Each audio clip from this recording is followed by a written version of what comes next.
as a politician? Does that remind you of anybody? Like, all they want to do is to maintain power. And it's quite clear. They don't have no real interest in the development of your children. They don't. Don't tell me say me left my charger. No, not in a Jesus name. Don't tell me say me left my charger. Oh my God. Are you serious? Are you serious? Father God, me left my charger.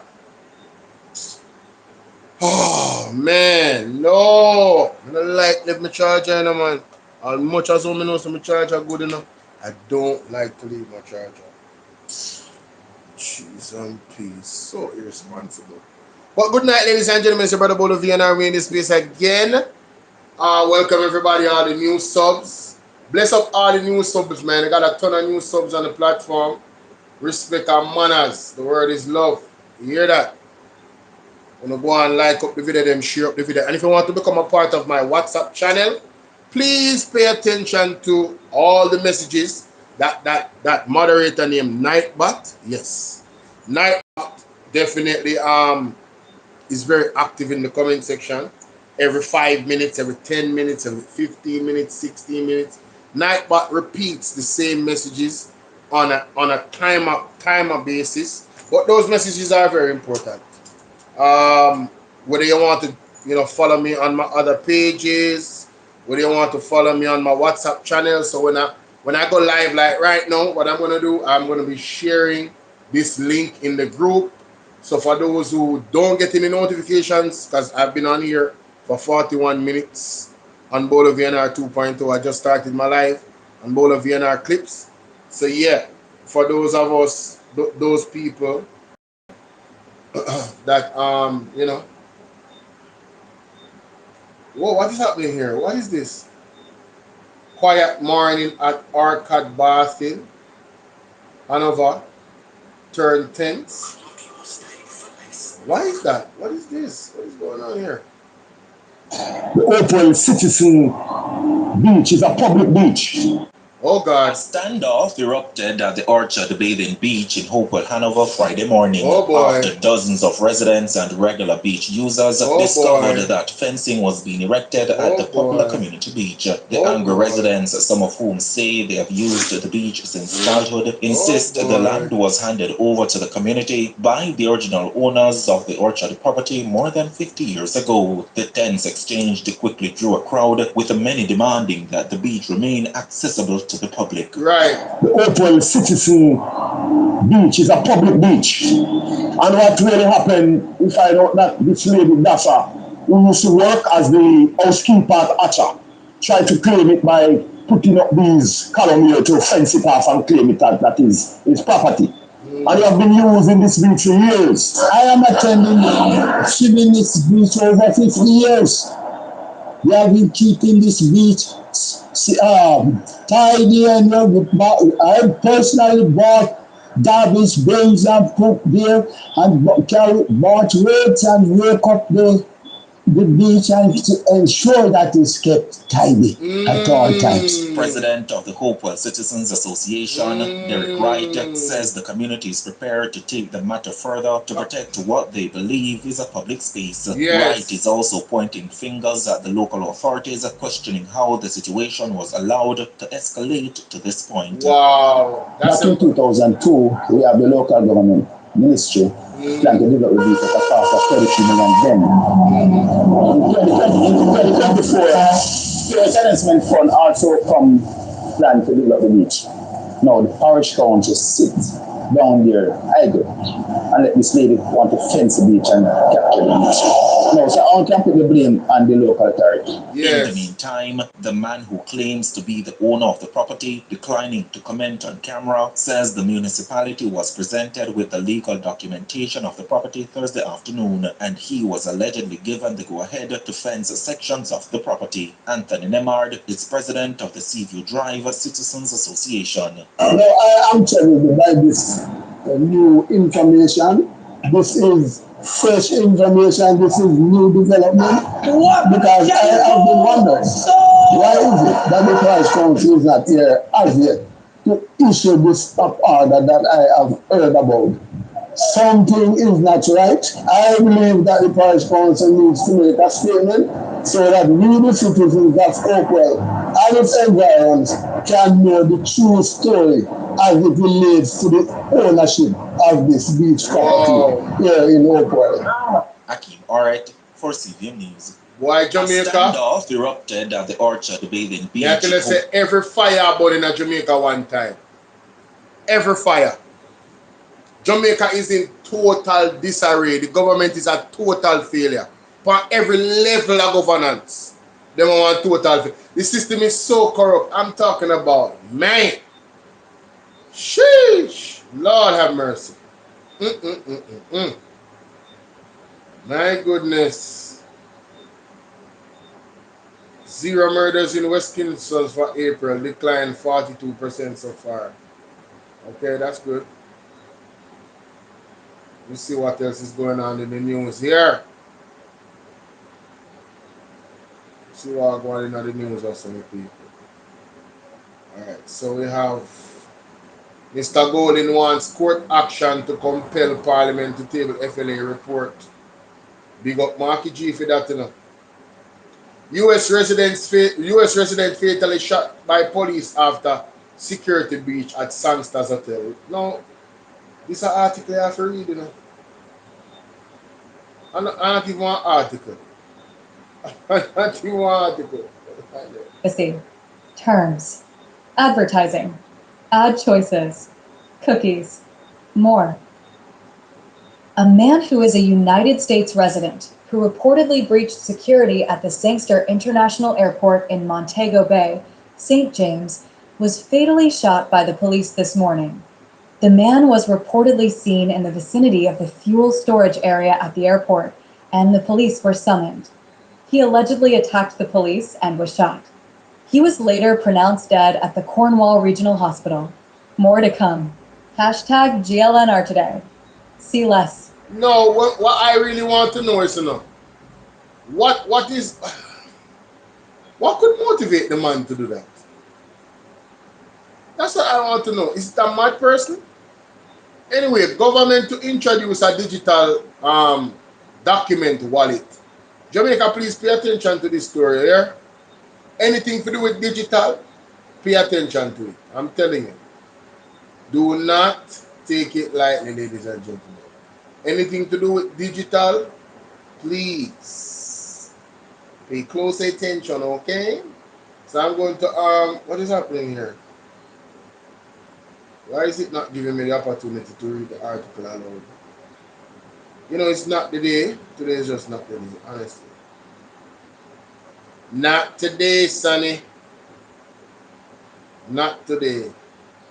I know that there's an option. Well, I guess because it's so small, all right. The introduction of a digital document wallet and the government notification system for citizens are among the priority areas for the next phase of Jamaica digital transformation. The next phase of Jamaica digital transformation. This was disclosed by a minister without portfolio in the office of the Prime Minister with responsibility for efficiency, innovation, and digital information, RG Marks. In her contribution to the 2026-2027 sectorial debate in the House of Parliament on Wednesday, May 20th, Ambassador Marks noted that in the building on the multi-agency success of the electronic motor vehicle certificates, electronic motor vehicle certificates,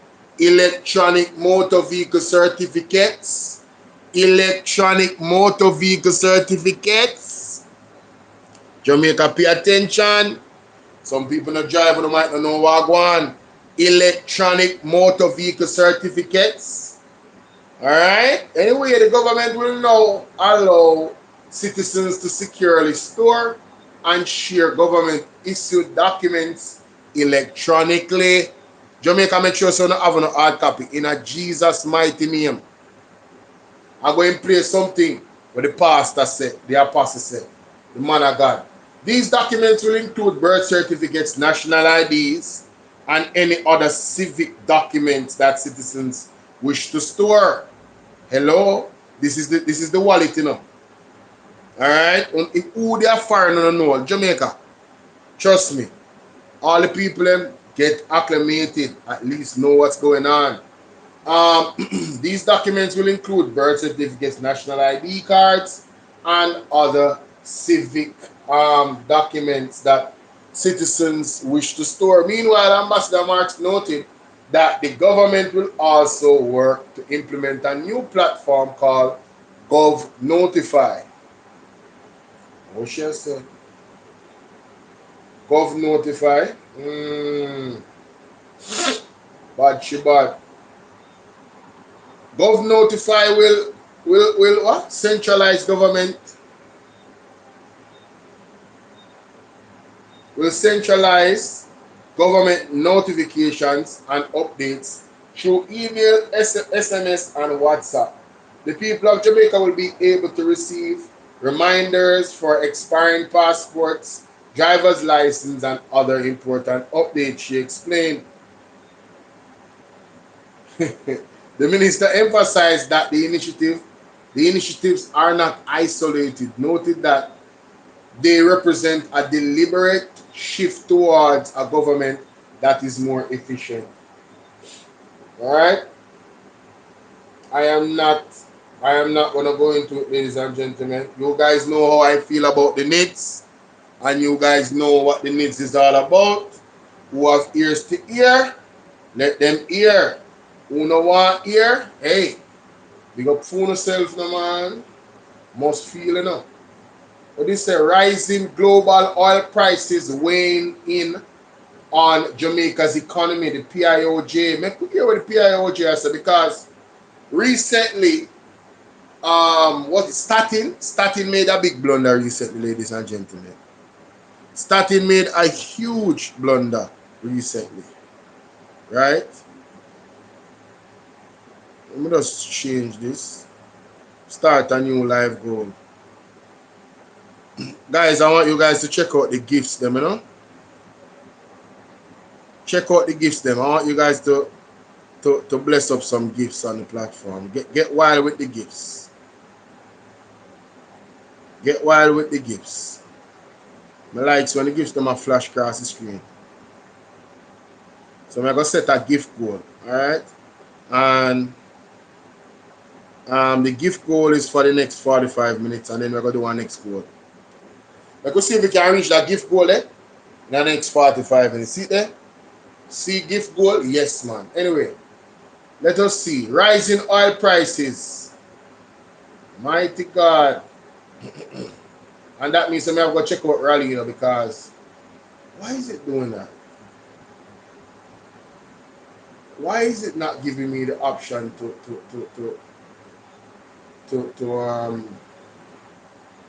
you know, it's only giving me the option to, Rising global oil prices weighing on Jamaican economy, POJ. Updated 11 hours ago, 2-minute read.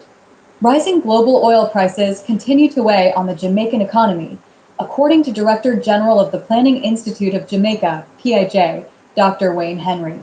Speaking during the Institute's quarterly briefing on Wednesday, he emphasized that Jamaica's economic structure remains highly sensitive to global shocks, particularly those affecting the nation's major trading partners. The rising commodity prices, in particular oil prices, associated with the ongoing conflict in the Middle East, are exerting pressure on trade and output performance, Henry said. He explained that the duration of the conflict will, ultimately, determine the scale of its impact. Given the central role of oil in production, the Director General noted that price volatility carries significant implications for inflation, the trade balance, and real gross domestic product, GDP. With respect to the impact on inflation, rising oil prices directly increase electricity and petroleum costs. Additionally, businesses pass higher energy costs on to consumers, further fueling inflationary pressures. This cycle may lead to a rise in nominal wages and further entrench higher price levels. With respect to the trade balance, higher global prices for energy products, grains, fertilizers, and shipping will inflate import costs, he said. Henry noted that rising input costs will drive higher prices for domestically produced goods, thereby reducing Jamaica's competitiveness in the global market. Consequently, he said Jamaica's current account deficit is expected to widen as the value of imports continues to outpace that of exports. Looking specifically at the accommodation and food service activities industry, in addition to the lingering effects of the hurricane, the situation is being exacerbated by higher oil prices, which are having a negative impact on the airline industry. Henry stated. The Director General highlighted that the surge in global energy costs is exerting multiple adverse effects on the industry, including higher airfares, rising electricity and fuel bills, and increased food and beverage prices. He cautioned that this trend will reduce affordability for international travelers, thereby diminishing foreign exchange earnings and tax revenue. Regarding real GDP performance, productivity may decline as energy-intensive sectors, specifically mining and quarrying and manufacturing, may face higher input costs. Additionally, emerging supply chain challenges may limit access to key inputs. On the demand side, heightened investor uncertainty may constrain demand for Jamaican exports. Combined, these factors could cause lower levels of output and GDP growth, Henry stated. I think that article is a mild description of the effects of the oil prices. They're being very kind, ladies and gentlemen, in my estimate. But I'm gonna wait on the professional, you know, Mr. Ralston Hyman. I'm gonna wait on the professional. But from what I learned from Ralston Hyman and guys on YouTube on BOLO V&R 2.0, can you guys hit the like button for me? You know, please. Yeah, man. The like button is being, not bad mind the like button, Jamaica. Wherever you are in the world, you guys are bad minding the like button. Hashtag don't bad mind. Can we get the likes up before we continue? Please. Super important. Super important. Alright? Ending systems, but listen to this. looking sums. The people in Jamaica did not. National financial community is in bogus report from the Statistical Institute of Jamaica. What? Immediate resignation of the director. All things by your side. Yeah, man, good man. Raleigh, give us an update of what went on in the financial sector this week in Jamaica. Well, the biggest thing that went on is the bogus report from the Statistical Institute of Jamaica. What? Immediate resignation of the Director General of the Statistical Institute of Jamaica for data manipulation. Hold on there. Raleigh, what you said a while? A bogus inflation report from the Director General of the Statistical Institute of Jamaica. We're calling for a resignation right now. Why you call it a bogus report? Alright. Right now, the biggest thing in the international financial community is inflation fear. And the stock market tumbled yesterday on fears that accelerated inflation will lead to higher interest rates and slower economic growth. Yes. US inflation, producer inflation in the US in April was 6%. Consumer inflation was 3.8%. Yes. 40% of Jamaica's inflation rate is imported from the US. Yes. And starting tells that inflation declined by 0.3% in April due to a 4.3% fall in the prices of electricity, water, housing, gasoline, and other fuels. Yes, so what?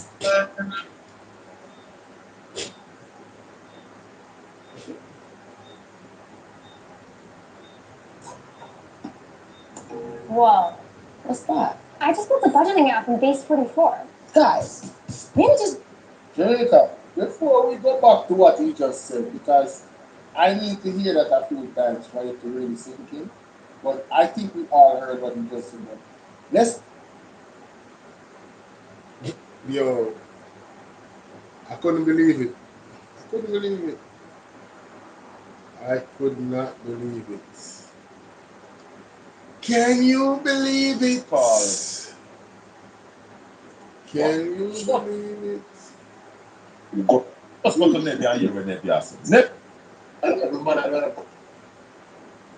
Is inflation fear. The stock market tumbled yesterday on fears that accelerated in what? Jamaica. What? Immediate resignation. What went on in the financial sector this week in Jamaica? Well, the biggest thing that went on is the bonus report from the Statistical Institute of Jamaica. What? The immediate resignation of the Director General of the Statistical Institute of Jamaica for data manipulation. Hold on then, nephew. Hold on then. Raleigh, what you said it a while? A bogus inflation report from the Director General of the Statistical Institute of Jamaica. We're calling for a resignation right now. Why you call it a bogus report? Alright. Right now, the biggest thing in the international financial community is inflation fear. The stock market tumbled yesterday on fears that accelerated inflation will lead to higher interest rates and slower economic growth. Yes. US inflation, producer inflation in the US in April was 6%.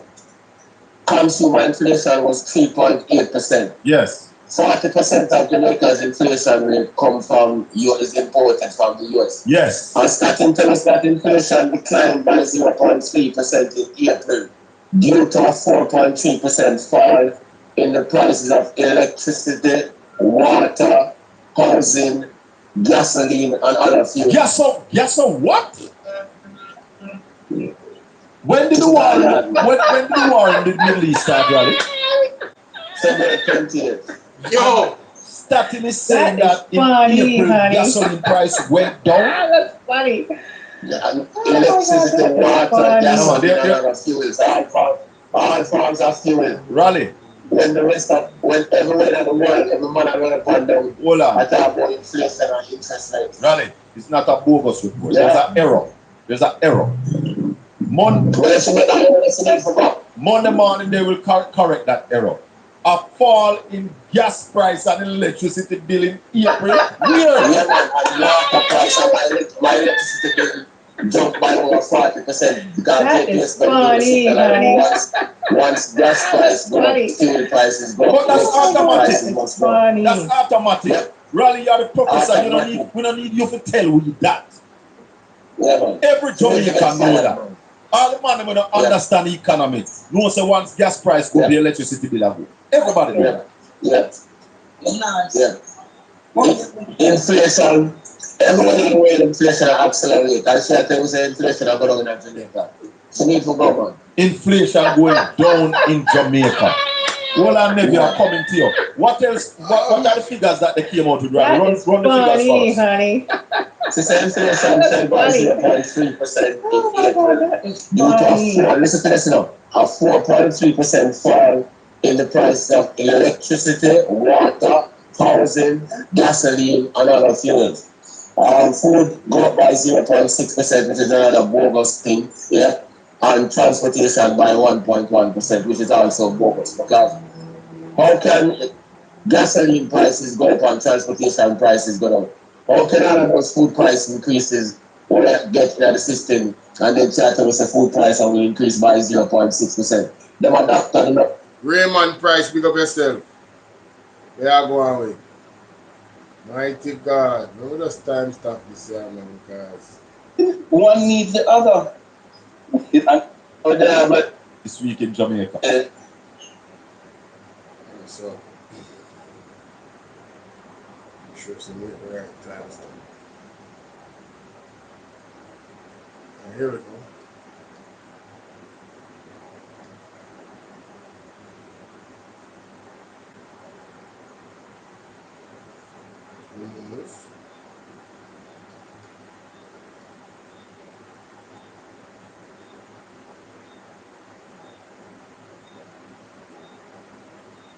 well,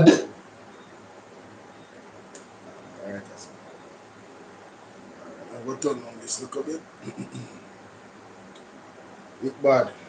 Really bad. Sorry, Marky G. Let me turn on the camera. Should I know I'm not turn on the camera? Hey guys, how you doing? I just have questions, right? So I'm not a professional in any capacity. wait a minute. My microphone is not on. Lord of mercy. Look at that. The microphone is not on in Jamaica. It's not connected.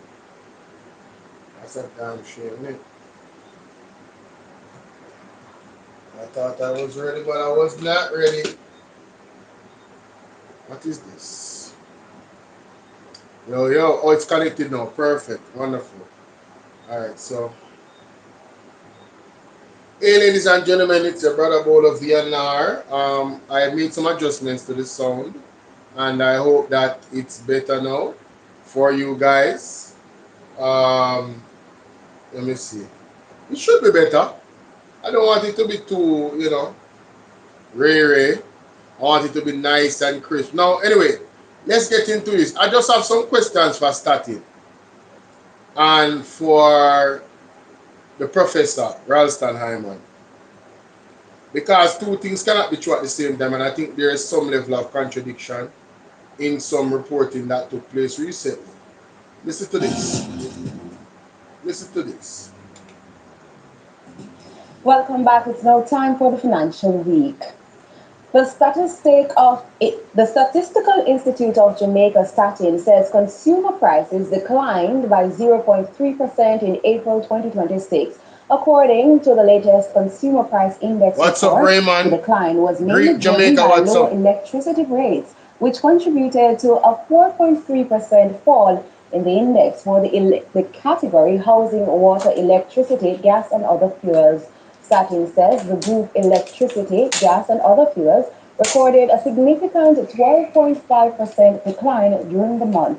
However, the overall reduction in consumer prices was partially offset by higher food and transportation costs. The food and non-alcoholic beverages division increased by 0.6%, mainly due to higher prices for agricultural produce, including ripe banana, orange, and watermelon. Meanwhile, the transport division rose by 1.1% because of increased petrol prices. Statin says Jamaica's point-to-point inflation rate as of April 2026 stood at 4.3%. The main contributors to inflation over the past year were food and non-alcoholic beverages, housing and utilities, and transport. Yeah, so you heard that, right? You heard that. So Ralston Hyman had spoken about this specifically. Let's go to the professor and hear what he had to say on the matter. And then I'm going to show you a new article that came out that I think is contradicting the arguments.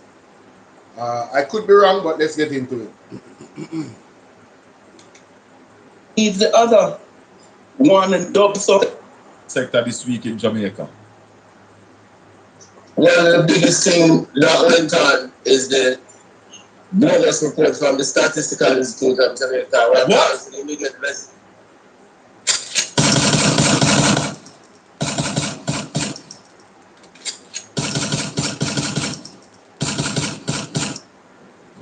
emotional damage.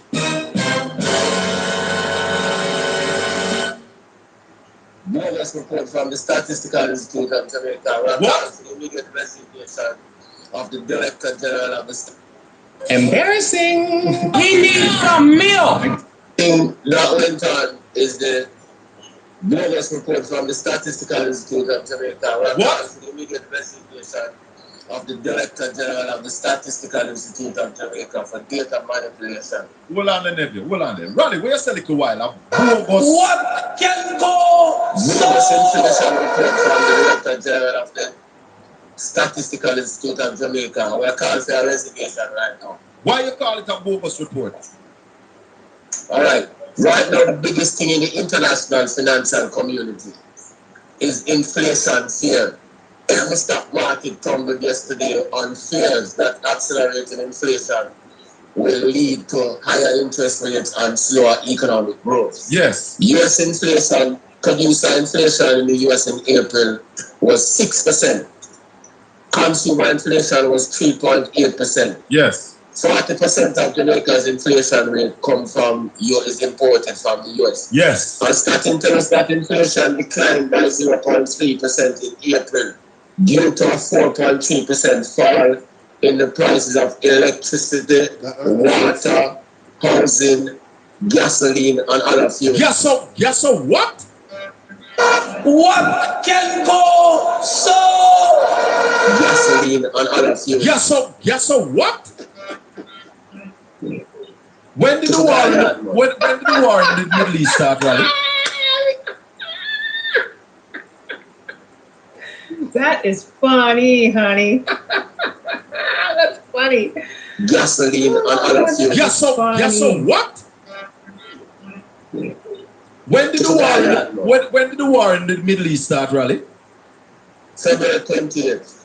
And Statin is saying that in April gasoline price went down. Electricity, water, gasoline, and other fuels. All forms of fuel. Raleigh. When everyone in the world, every man around upon them, hold on. I talk about inflation and interest rates. Raleigh, it's not a bogus report. Yeah. There's an error. Monday morning they will correct that error. A fall in gas price and electricity bill in April. Where? Yeah, man.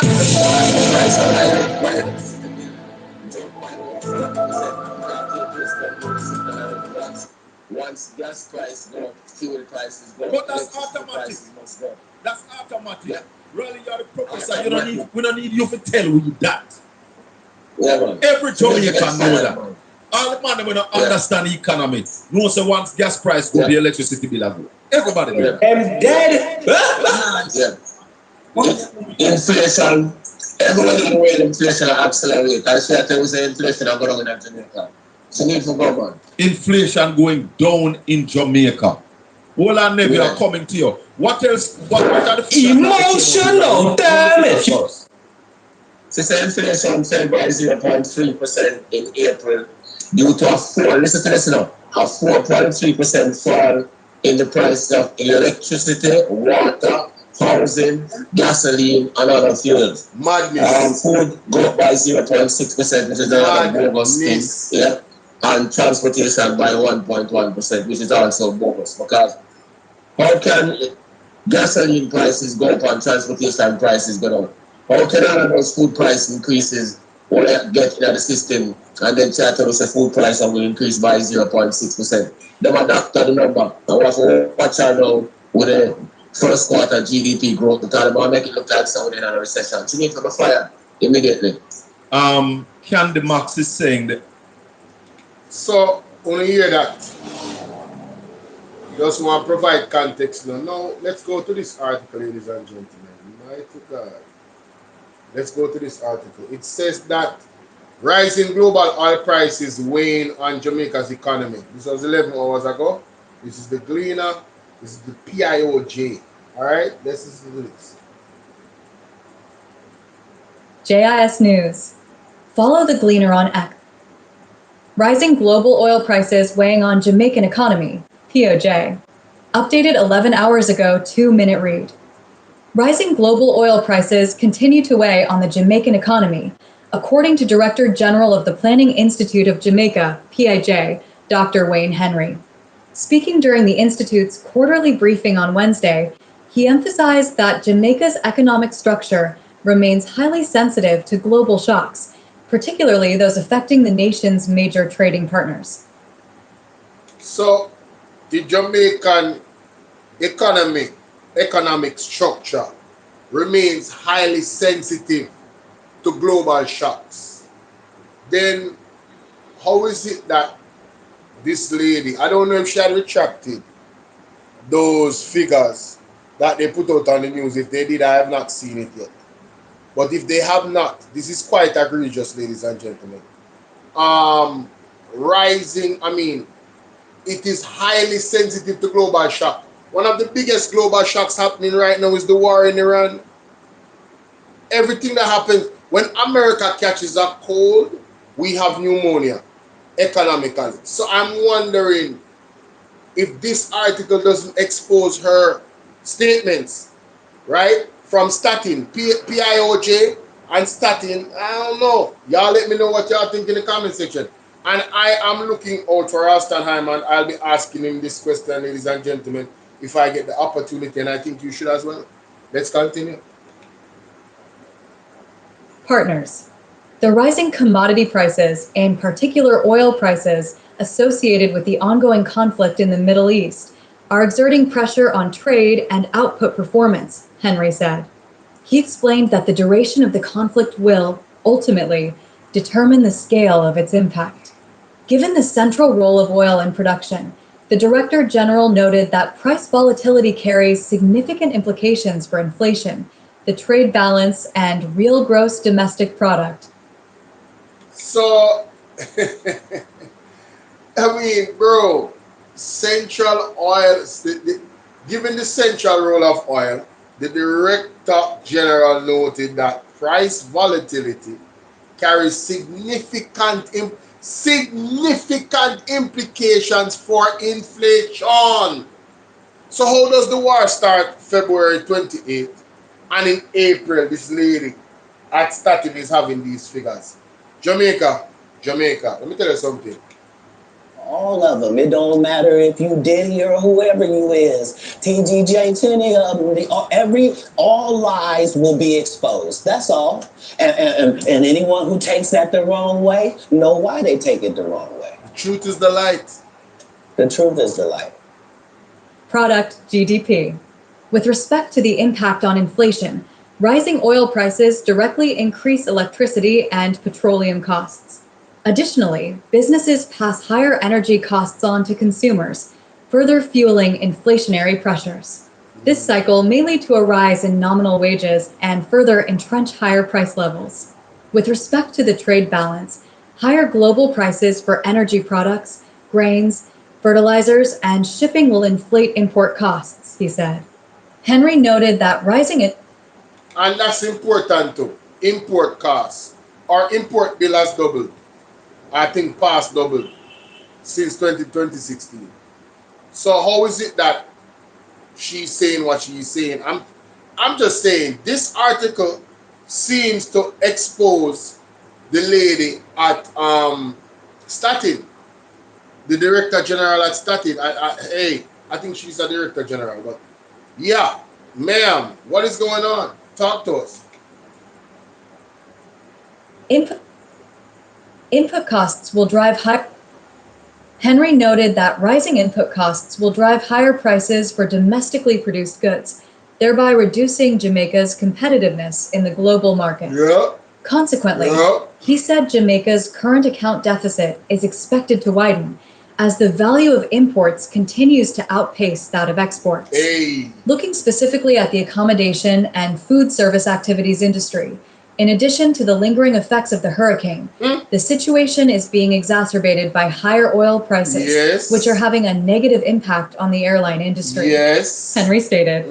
The Director General highlighted that the surge in global energy costs is exerting multiple adverse effects on the industry, including higher airfares, rising electricity and fuel bills, and increased food and beverage prices. He cautioned that this trend will reduce affordability for international travelers, thereby diminishing foreign exchange earnings and tax revenue.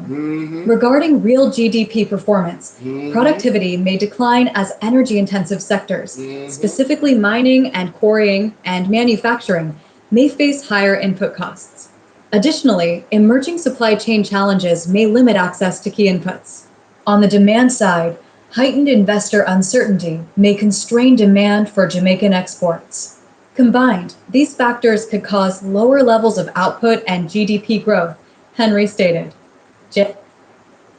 So, Jamaica, I'm just saying, the lady, I want to get her name, right? I did a video on it. I want to get her name. I did a video on it, ladies and gentlemen. Around 6 days ago or so. Yes. I have her picture, but I don't have her name, unfortunately. Let me see if I can find it. 1 second. I think, yes, there it is. There it is. Her name is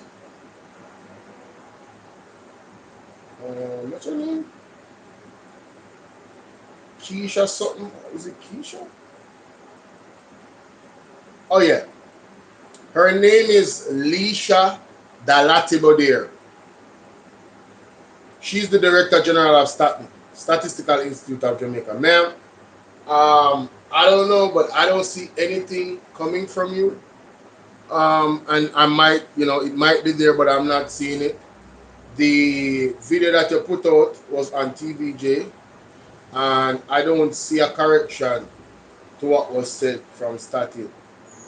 And I have to admit, I didn't do a detailed look for it, but I am hoping. Let's see if this particular video on a business video has, but it was 6 days ago, so you would think that she would come out and do some type of public thing and explain what is going on, because when you hear Ralston Hyman calling for the resignation of somebody, it's serious, right?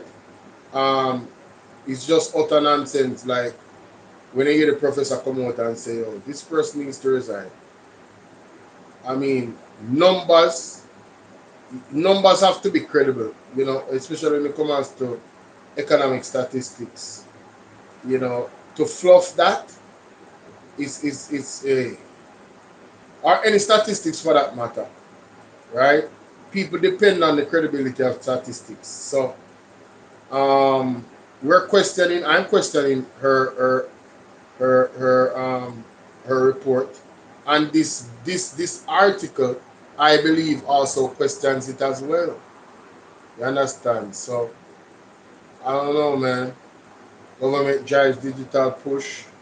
I understand all of that, but I really would love to see some type of retraction from Miss Leisha Latibo there. Well, let me guys know what you think, man. You think that the article that I showed you exposes Miss Leisha Latibo there, or do you think that it's apples and oranges? I think it does. But have fun in the comment section, alright? Alright, so we got that one out the way. Jamaica, let me tell you something. If you think say some normal things are going on in Jamaica, I'm make a sad mistake. Some abnormal things is happening. It is quite abnormal what is taking place. I don't think I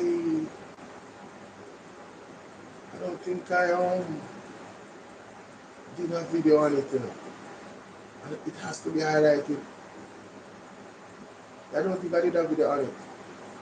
I did a live stream about it, but I didn't do a video on it. And a lot of people were not watching that live stream. So I am compelled to do a video on it and put it out there. The last live stream I did, but it hasn't gotten much views. So persons weren't paying attention. So it is my duty and obligation to highlight this crazy situation happening with Westmoreland. And I heard that the Prime Minister made a statement. Yes. Where's the article? I heard that the Prime Minister made a statement, ladies and gentlemen, in regards to the shooting of Bojo. So I am gonna go there, obviously. I'm gonna go there. Ladies and gentlemen, how are you doing? It's your brother BOLO V&R, and we're here with another one. Please remember to like, share, and subscribe. And the Prime Minister of Jamaica made some statements in regards to Bojo. And of course, Desmond Mackenzie. Don't listen to them. Desmond Mackenzie made some statements made a very brief statement about the low spending of the hurricane relief money. Let's hear the nonsense and then we move to the other nonsense. Don't listen to the mischief makers. They will want to tell you otherwise. They will want to tell you that a thief will thief the money. Stop it. Get some help.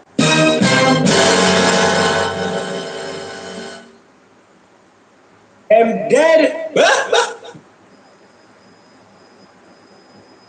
No, we can't thief the money. Because the money that them claim we thief, now they must say we not spend it.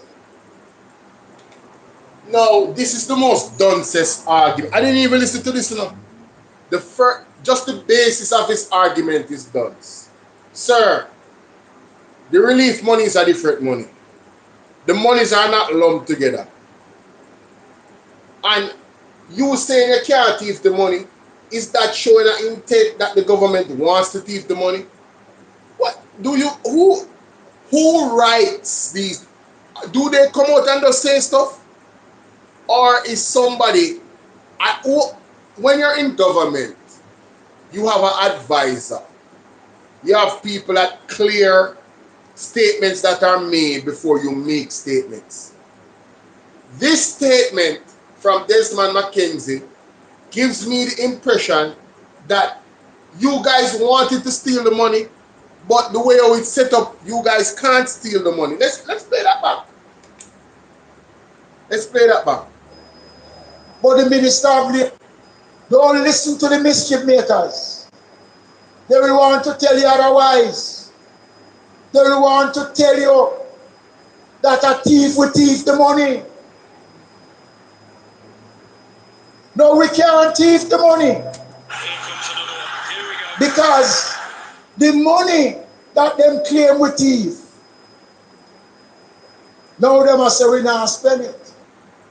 Yo, this man is not finishing he's not finishing his sentence. We can't thief the money because the money were, what? Bro, what? Man, this is bad, bro. This is terrible composition. Don't listen to the mischief makers. They will want to tell you otherwise. They will want to tell you that a thief will thief the money. No, we can't thief the money. Why? Because the money that them claim we thief, now they must say we not. Emotional damage. Embarrassing. He needs some milk. Bro, man, listen. Yo, is something wrong with me? Hey, if something is wrong with me, tell me something is wrong with me. What the hell is this man talking about? Because, and you are supposed to tell us, because what? And then you stopped mid-sentence and went into another sentence? Yo, whose man's is this, bro? Whose man's is this? And you gotta tell him no. You got to tell him no. I did. I did. See, I got the receipt for everything I'm telling you. And you spend it. But the Minister of Labor alone have spent the money that them claim we thief. Now they must say we not spend it. But the Minister of Labor alone have thief the money. No, we can't thief the money. Because the money that them claim we thief, now they must say we not spend it. But the Minister of Labor alone have spent over $10 billion December that a thief will thief the money. No, we can't thief the money. Because the money that them claim we thief, now they must say we not spend it. But we can't thief the money. We can't thief the money because the money where we are. Them say we thief. Yo, may I play that again? Cause probably I mean slow still. Me play that again. Yes. They want to tell you that a thief will thief the money. No, we can't thief the money. Because the money that them claim we thief. Now they must say we not spend it. Brother, you just have to tell me why you can't thief the money. Then you're conflating arguments by saying the money that them claim you thief, them say we not spend it. No. Nobody. First of all, who is claiming that you guys stole money? And what specific money did they claim you're stealing? A lot of money runs through the government for different programs in different ministries. So which money? All of the money is not one money. Like, there's different allocations. The money that people suspect the government is stealing is the one where they give them Benz Punani, the one where is unaccounted for by the Auditor General report, which runs into the trillions of dollars. So there's reason for persons to suspect that you guys are thieves. Because if I send it to the shop and I give you $10,000 and tell you to buy 2 pounds of rice, well, I don't know about, I tell you to buy some items and you don't come back with a receipt and you tell me that there's no change. I can't think anything I want to think. I can't think that you thief my money. So, in case you, Desmond McKenzie, and the Jamaica Labour Party don't understand accountability, accountability means we are not going to believe you. We do not trust you. Show us through proving to us through the proper receipts that you did not steal our tax dollars. Nobody is a mischief maker because they asking for accountability. You are the mischief maker for not wanting to be accountable for your actions, given the height of responsibility that you have as a government official. You're damn out of order. Talking about mischief maker. Mischief maker where? Huh? Let me hear what Favor Williams has said. This is embarrassing. Embarrassing. But the Minister of Labour alone have spent over $10 billion. Crazy, bro. December 2nd, last year, the Prime Minister said the money that comes in that's donated is going to go towards providing housing materials for the people. So I don't, when people are saying we're not spending, but the Prime Minister said it was for a particular purpose. I cannot believe that this lady went to Harvard or wherever she went to. I am questioning whether or not people that go to these big colleges, I am questioning their common sense factor. Man, did you guys spend the money on these housing materials? That's why people are asking how comes the money not spent. You telling us that it's supposed to be spent on housing materials does not negate the fact that it was not spent on housing materials. And people need housing materials. I'm telling you, man, these people are something else, bro. What is going on with my camera? Why my camera not showing? What's happening with my camera? Anyway, I have to come out and come back in. Something wrong. Anyway. And we just seen the modular homes coming now. They're going to need a base. That's what most of the money is going to go towards. So the next time... Hold on. Hold up. Wait a minute. Play that back. Y'all think y'all slick. Y'all think y'all slick. Hold up, wait a minute. We just seen the modular homes coming now. They're gonna need a base. That's what most of the money is gonna go towards. So the next time you hear somebody talk about it, just tell them that we're not just saying this today because the Auditor General's report came out. Go back and look at it. Miss. Listen to me. And listen to me good. The money is not your money. The relief money is not your money. Government money, only can use that for the way you want it to do. The people them sent the money for the people them to get immediate relief. Not 6 months after the money is not spent. What kind of nonsense is that? What kind of nonsense is that? And then coming to tell us that the money is going to be spent for, and then you're talking about the basis. You know what? Let me go and do some research and come back. I'm going to find the video of Marlon Morgan on CVM TV in the interview with the girl where he says $600 million is going to be used.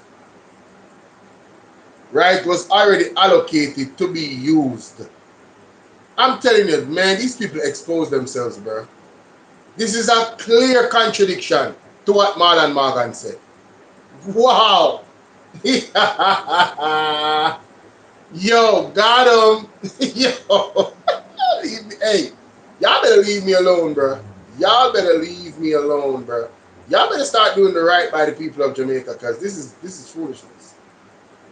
Marlon Morgan said, and I'm going to find the quote. I don't want to say what he said. I just want to play what he said so that the people can hear what he said.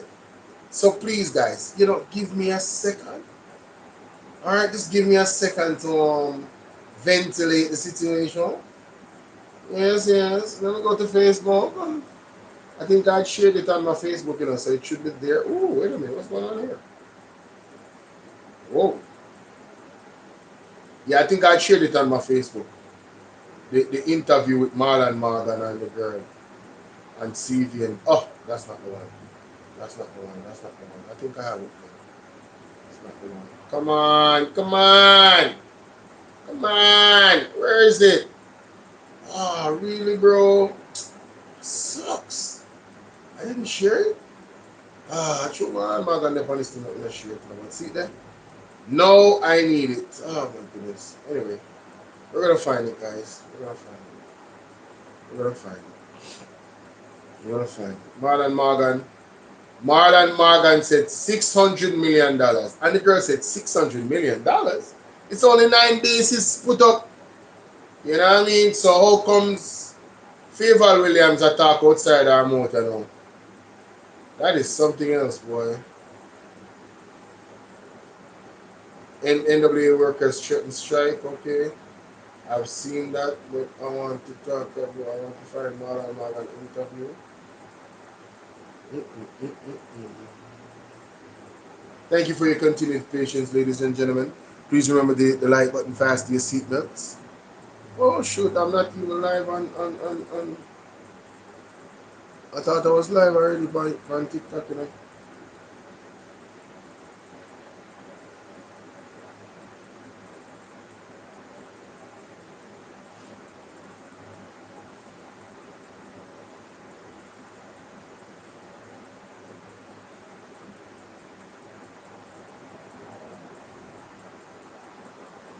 Damn, I saw far right there. I saw long into the interview. I believe you saying that because I was late to the interview, TikTok will go on, big up on yourself. Word is love, they upon it. So I'm gonna like on TikTok today. Oh, got him, found him.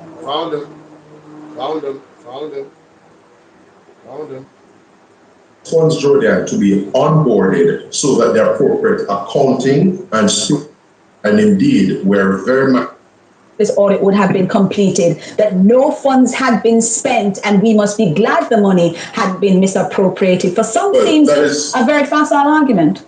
So just to be clear, Julian, as several type proffered just now for context, we know in Jamaica that we have a low trust environment, and indeed we're very mindful of the numerous instances and experiences we've had with the damning Auditor General reports. So that is for context why I said what I said earlier. But let me pivot now to the substantive point here. The ODPEN received resources by way of donations into a particular account. For those funds, Jordan, to be onboarded so that the appropriate accounting and stewardship can ensue from a financial management standpoint in the context of government operations, you need to have the regularization of those funds from the Ministry of Finance. In other words, for you to have them passing through the consolidated fund. So they have to be onboarded, and that particular bureaucratic red tape, which I alluded to in my press release, would in part have contributed to the very low quantum of the funds that had been expended up to February. But separate and apart from that, it is important for the viewers to know and appreciate, Gloria, that the ODPEN had earmarked a considerable portion of the donor funds received for the purpose of the shelter recovery program in relation to modular housing solutions. In fact, as we speak, a considerable degree of work is going on now with respect to the preparation of the basis on which the modular housing solutions will be erected, because it would be a waste of resources or very imprudent at the very least for us to have used public funds to acquire modular housing solutions and then not provide the supporting and enabling basis on which to erect them. Senator.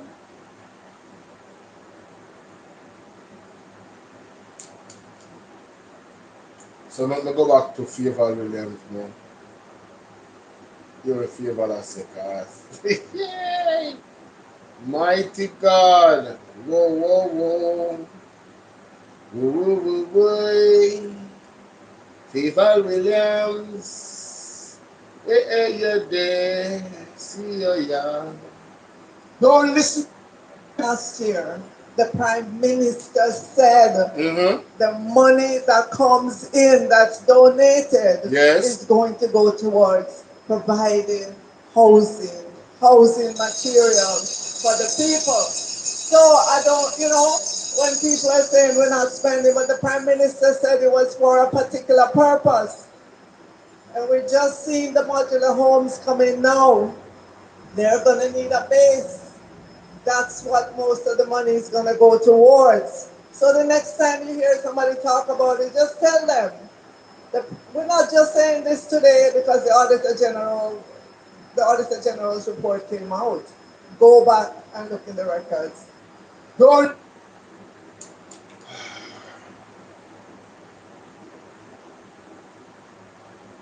So I found the clip, ladies and gentlemen, where Marlon Morgan said that. Let me just make it hear what him said.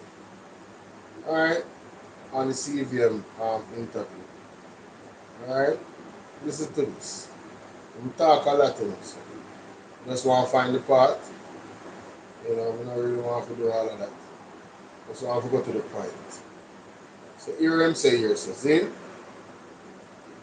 Hear Marlon Morgan say here, so ladies and gentlemen. I found it. And hear what Favor Williams said. All right, listen to this. She did say some of the documentation had been provided to her, but she isn't.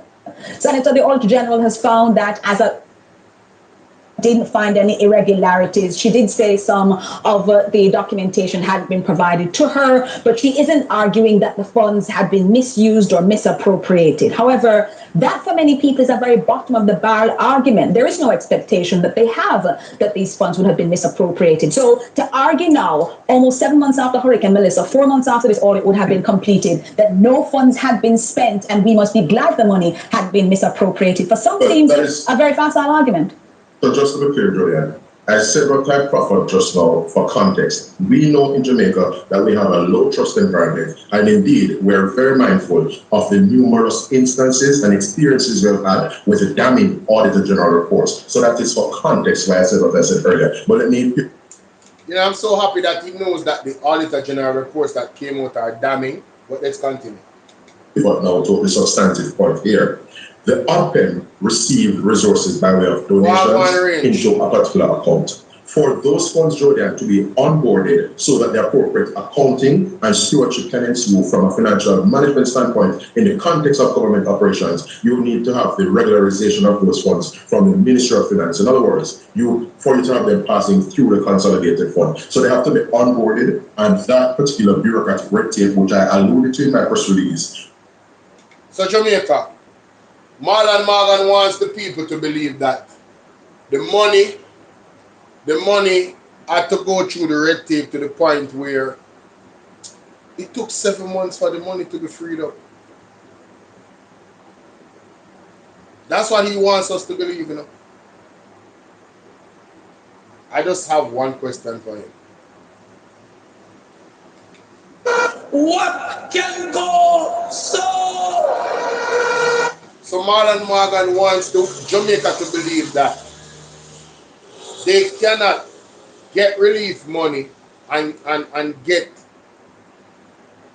relief to the people in a timely manner. It takes 7 months to release the money. The bureaucratic tape takes that long. But, you know, Daryl Vaz could access the money to give JPS on emergency and buy Starlinks. I mean, these people take us for idiots, Jamaica. They truly take us for idiots.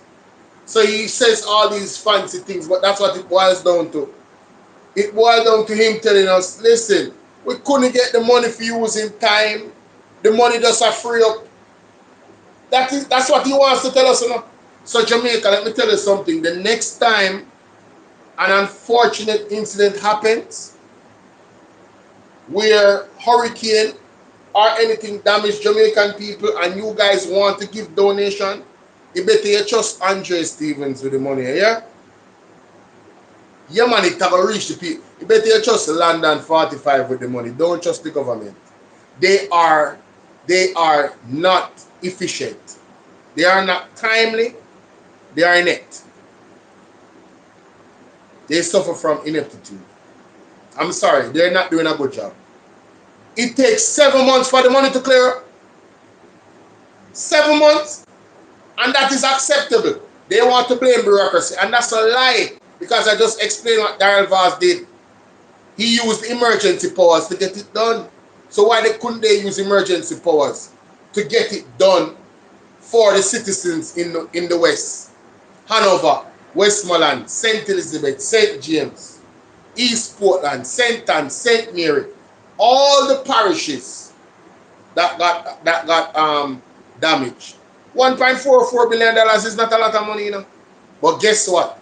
If it was used in a timely manner, right, to people that need it the most, the money would have greater value. Because guess what? Let me tell you why it's important. Let me get this guy off the street. Come on, arguing that the funds have been misused or misappropriated. Let me get this guy off the street. And Favour Williams, she totally missed the ball in her statement, right? Favour Williams totally missed the ball in her statement. But what I'm saying is this, ladies and gentlemen. The people move faster than the government. The people that send down money and all of that, they move faster than the government in helping people. There were entities that had planes back up planes of food. How those planes of foods were cleared? But you're telling me you can't clear money? The money cannot be cleared? Why the money have to go in a consolidated fund? Who started to do that? Why ADPEM cannot just be ADPEM? You see, this is the thing, you know. Andrew has created a bottleneck, you know, in his office of the Prime Minister, you know. And he's the problem. His governance style is the problem. It's not bureaucracy. His governance style doesn't give urgency to the situation. They want people to wait while they're suffering.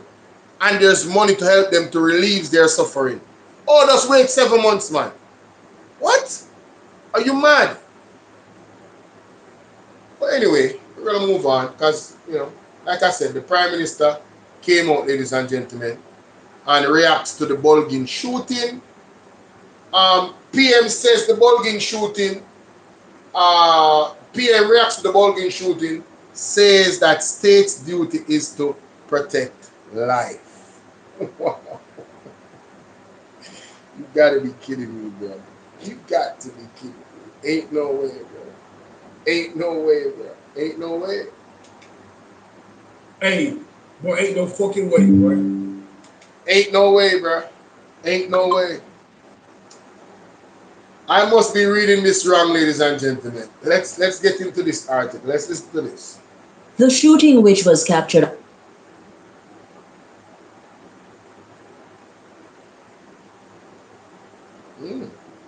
What going? I don't know what going on, but I'm not hearing anything out of this. Let us read it. Prime Minister Dr.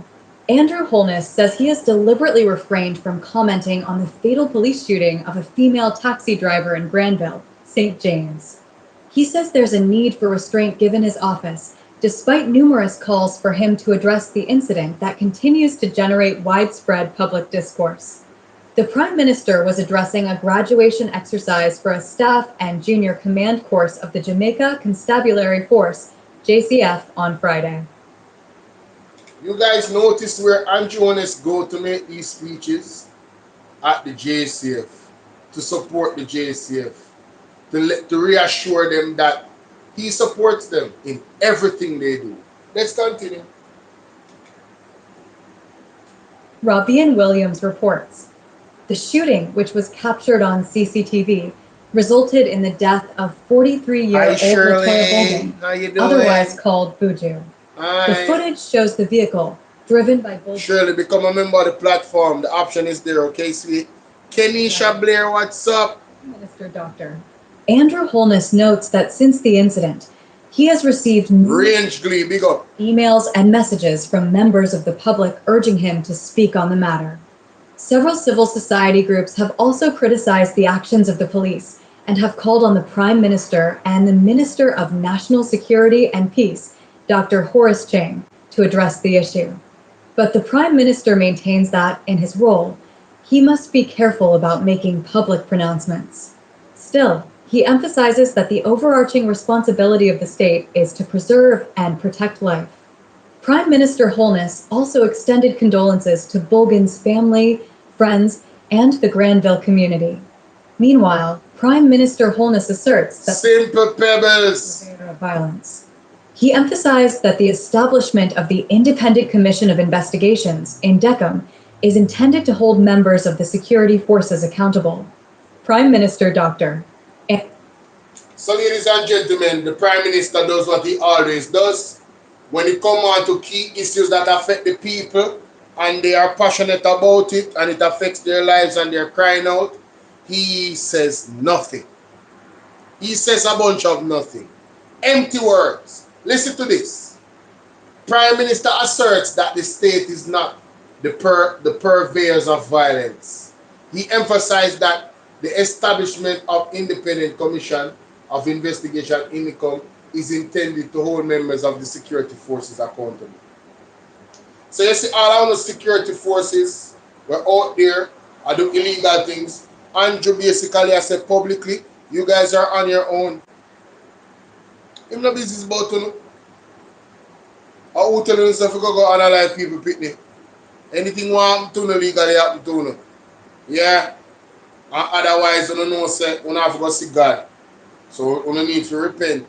Yes, all is good. Yeah, you know it go. So him basically not so much, ladies and gentlemen. Him say condolences, empty words, condolences to the Bulgin family, all of that, you know. Everybody asks him to come say something. So him come say, I am not going to say anything. That's what he came to say. I am not going to say anything. I have to be careful what I say, and that's it. But you see, when it's something that would make him look good and he can PR it, trust me, he would be there. Who remembers the family, the multiple people that got burnt down? I think their houses got burnt down and they were attacked, you know, gunshots and all type of thing. And the Prime Minister went there did a whole press conference and assure the people, simple people speak up and assure the people that, listen, you know, you're going to get help. Ladies and gentlemen, can I tell you, that was a long time ago and they had not got no help from the Prime Minister. So when he can go and do this PR thing, he does it. Yes, it doesn't benefit him to say anything about this. Because everybody knows the finger is being pointed at him for saying, meet your judge or meet your maker. Yes. Yes. And also the statements from Horace Chang and also not wearing body-worn cameras. Everything points back to him. So he doesn't want to say anything, Jamaica. Period, point blank. You heard? Let me see if this audio is playing now. I have been deliberate.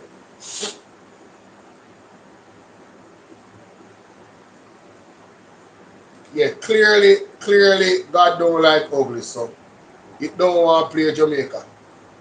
Let me see if I can find, because I know say it must be on TikTok, you know. Yeah, I find it on TikTok. Find it on TikTok, alright? It's Andrew Wallace.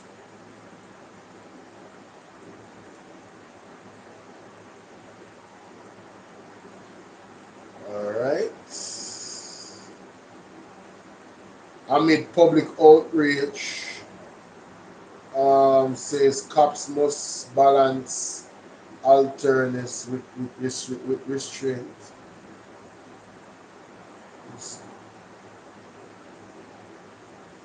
Alright, okay, came in the Observer. We do not pay taxes to fund the police force for the police force to be the instrument that takes life. Ah, that's funny. That's really funny.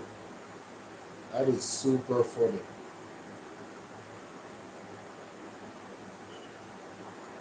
Alright guys, so I found the clip.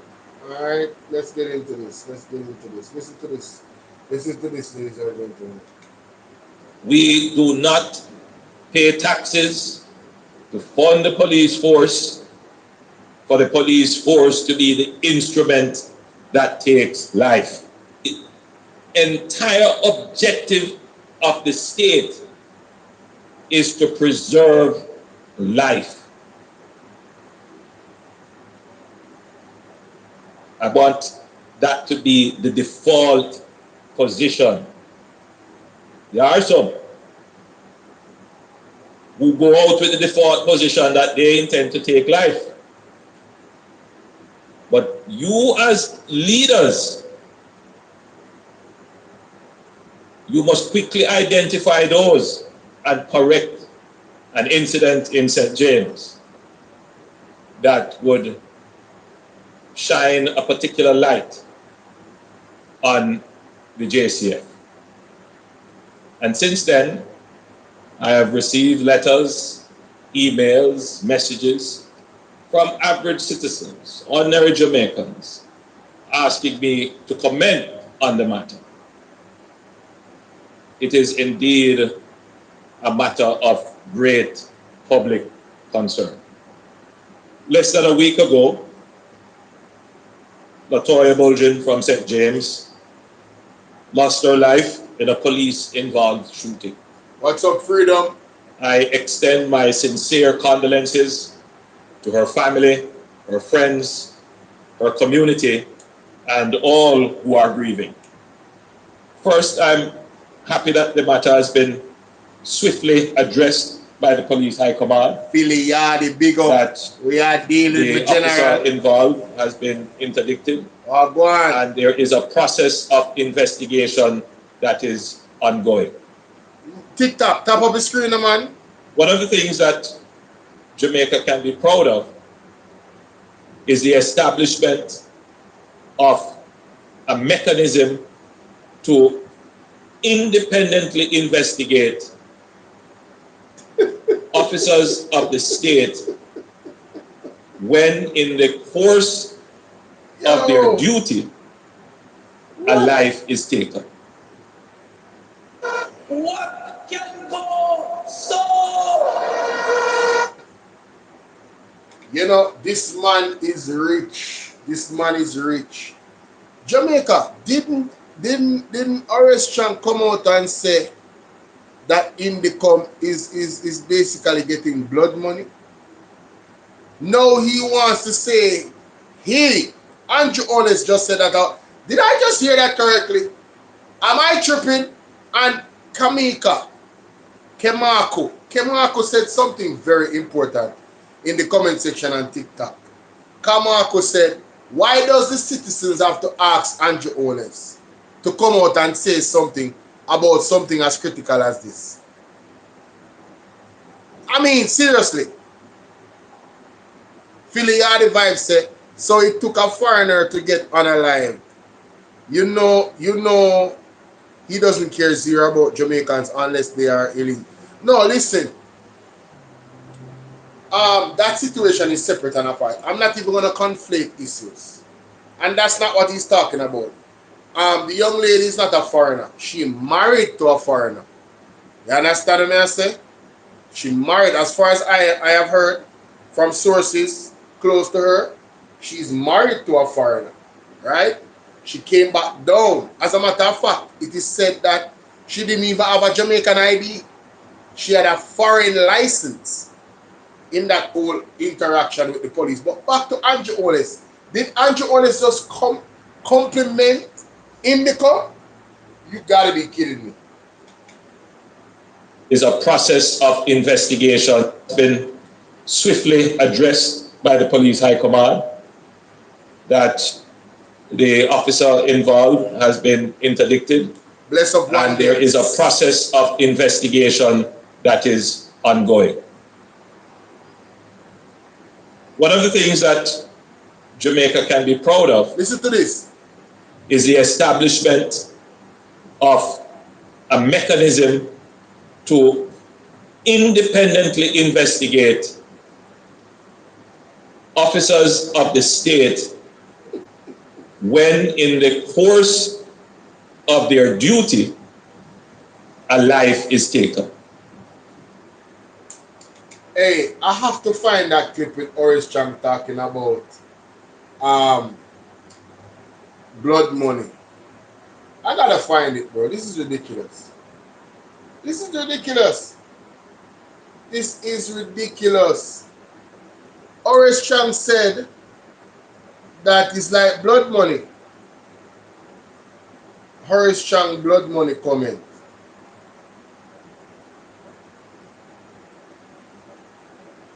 Horace Chang was attacking Indicom. Yes.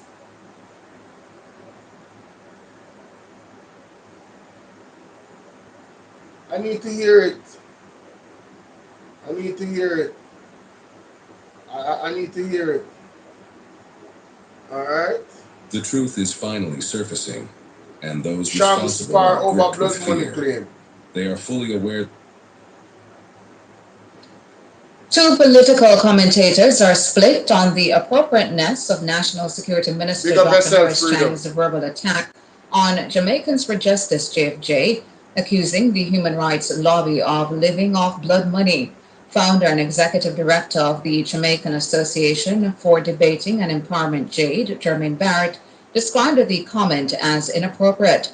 However, Kevin O'Brien Chang defended Dr. Chang's view as wholly representative of the belief of the majority of Jamaicans. Siobhan Campbell tells us more.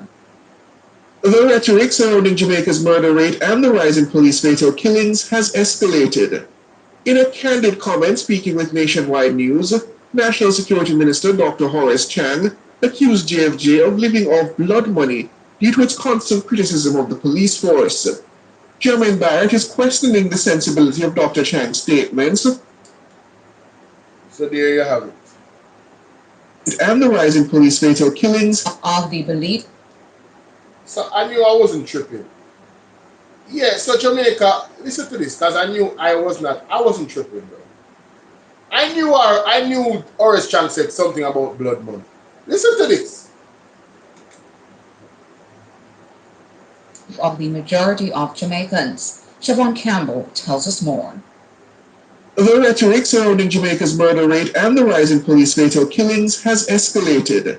In a candid comment speaking with Nationwide News, National Security Minister Dr. Horace Chang accused JFJ of living off blood money due to its constant criticism of the police force. Jermaine Barrett is questioning the sensibility of the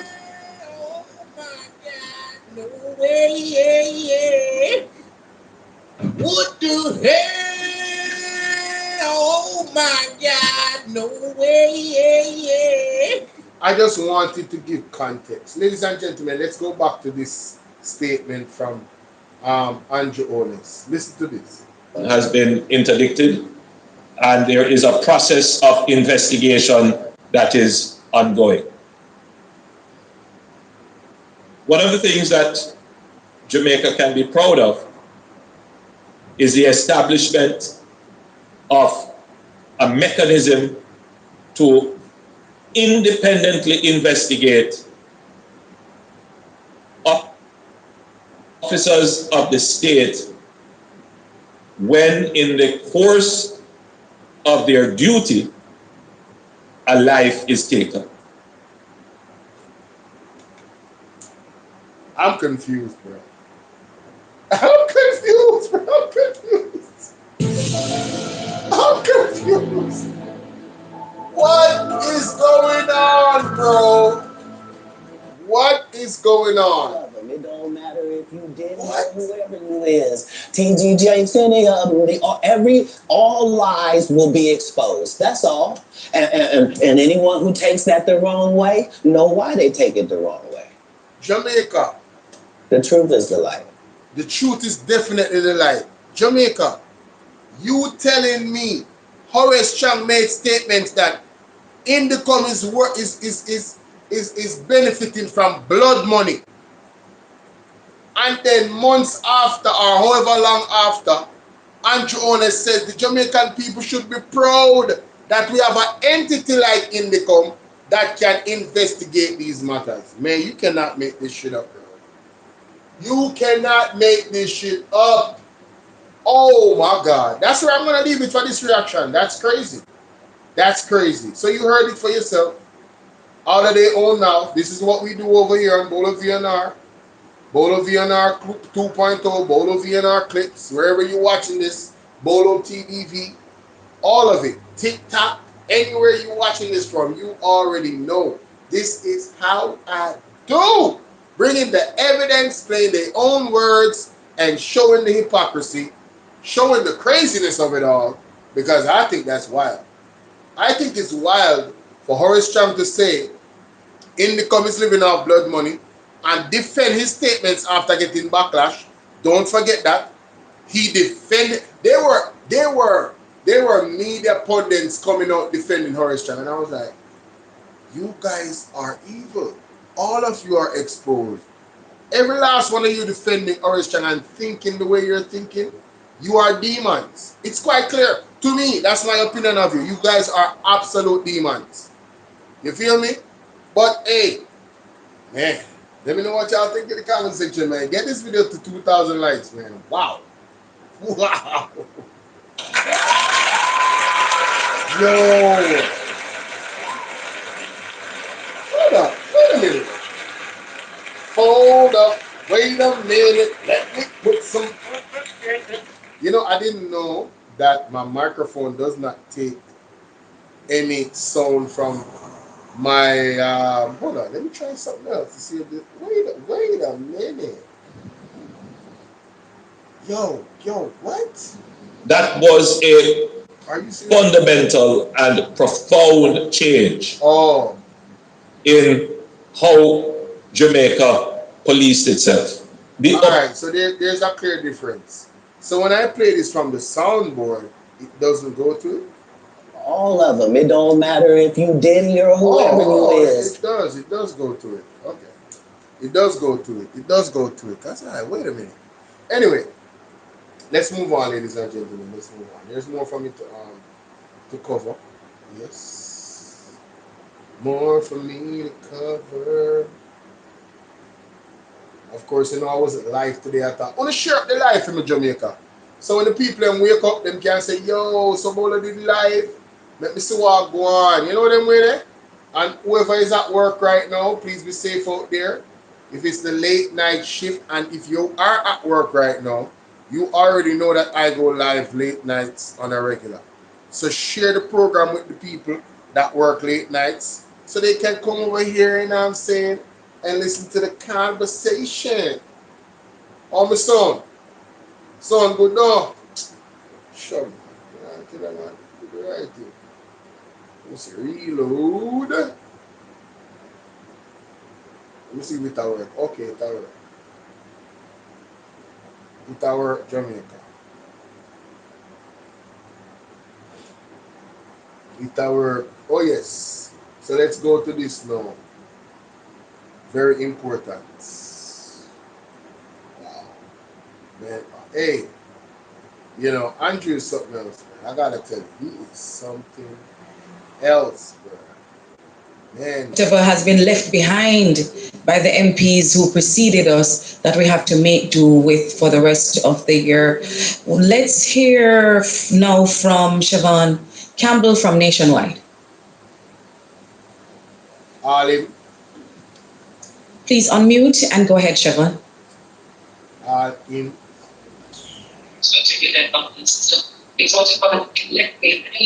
If I'm not seeing Siobhan on mute, can I take the stage? Yes, please go ahead. Say your name and the media house you represent. My name is Colin Bell, Portland Spice TV. I have about 3 questions. I heard MP Jess said that she went in search of a community yesterday. Could you expound a little bit more on that for us, because you say you did not find that community? I also want to ask, does the People's National Party as a party can source assistance for the people who needs help? And of course, Comrade Natalie, do you think this is a stage where the Minister of Local Government needs to use that equalization fund to provide more funding for councillors? Thank you. Jess first. So we'll go to Jess. So when I mentioned that I could not find the community, I'm referring to the community of Maribo. And we started out by checking the access points to the community. So we went to one location where that is the road that should lead to Maribo, and there was no road. There were just crumbling asphalt.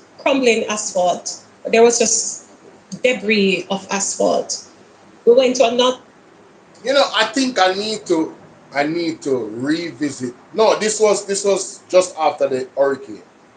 I think I need to revisit this press conference for persons to understand the gravity of the situation that persons were in just after the storm and why people are outraged.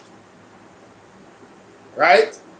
Why people are outraged, ladies and gentlemen, with the government. Yeah, I think I need to do that. But before I do, you have to put out this video. Okay. Yeah, TikTok, you know, you gotta mix it up. Gotta mix it up for TikTok. For those watching the live, you know, you've seen it, so you hear live, but I'm definitely putting out a video for what I just exposed a while ago. No, sir, we're not doing this. We're not doing this. We're not doing this. Why? Why? Tell you why. The devil is a liar. Let me go here. Let me go here, and I have this one queued up already. Perfect. Minister Dr. Horace, so killings has escalated. In a candid comment speaking with Nation. Dr. Chang's view as what? Alright, pause that. Kind of load. So I need to turn it down. I want it to load from the box, so that's one thing. So people can hear. Chilling. Chilling, we're not chilling here.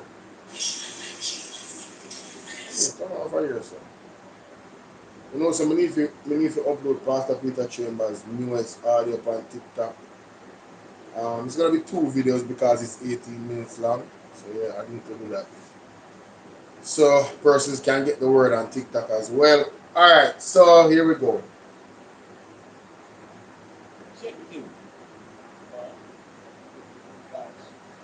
The officer involved has been interdicted. Hi, ladies and gentlemen on TikTok. You are not going to believe this. Please listen to Andrew Honest in response to Buju life being taken.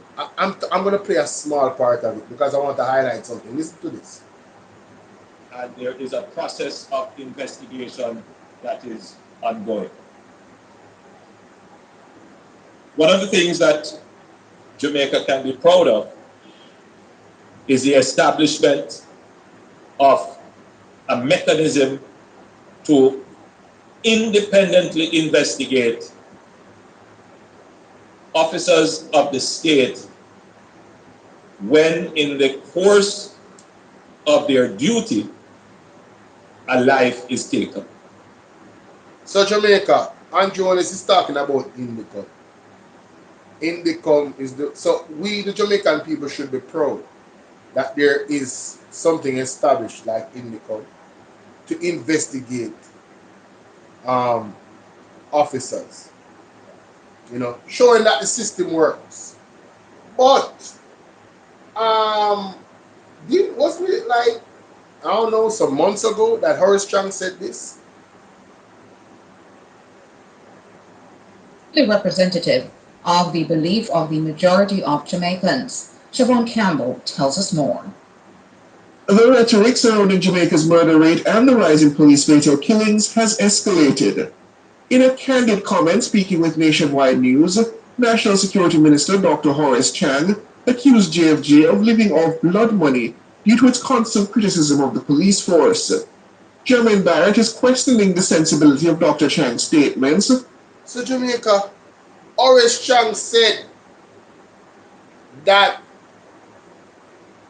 Indicom is living off blood money, and he got so much backlash, and he continues to be the racist bigot he is. I believe he's a racist bigot.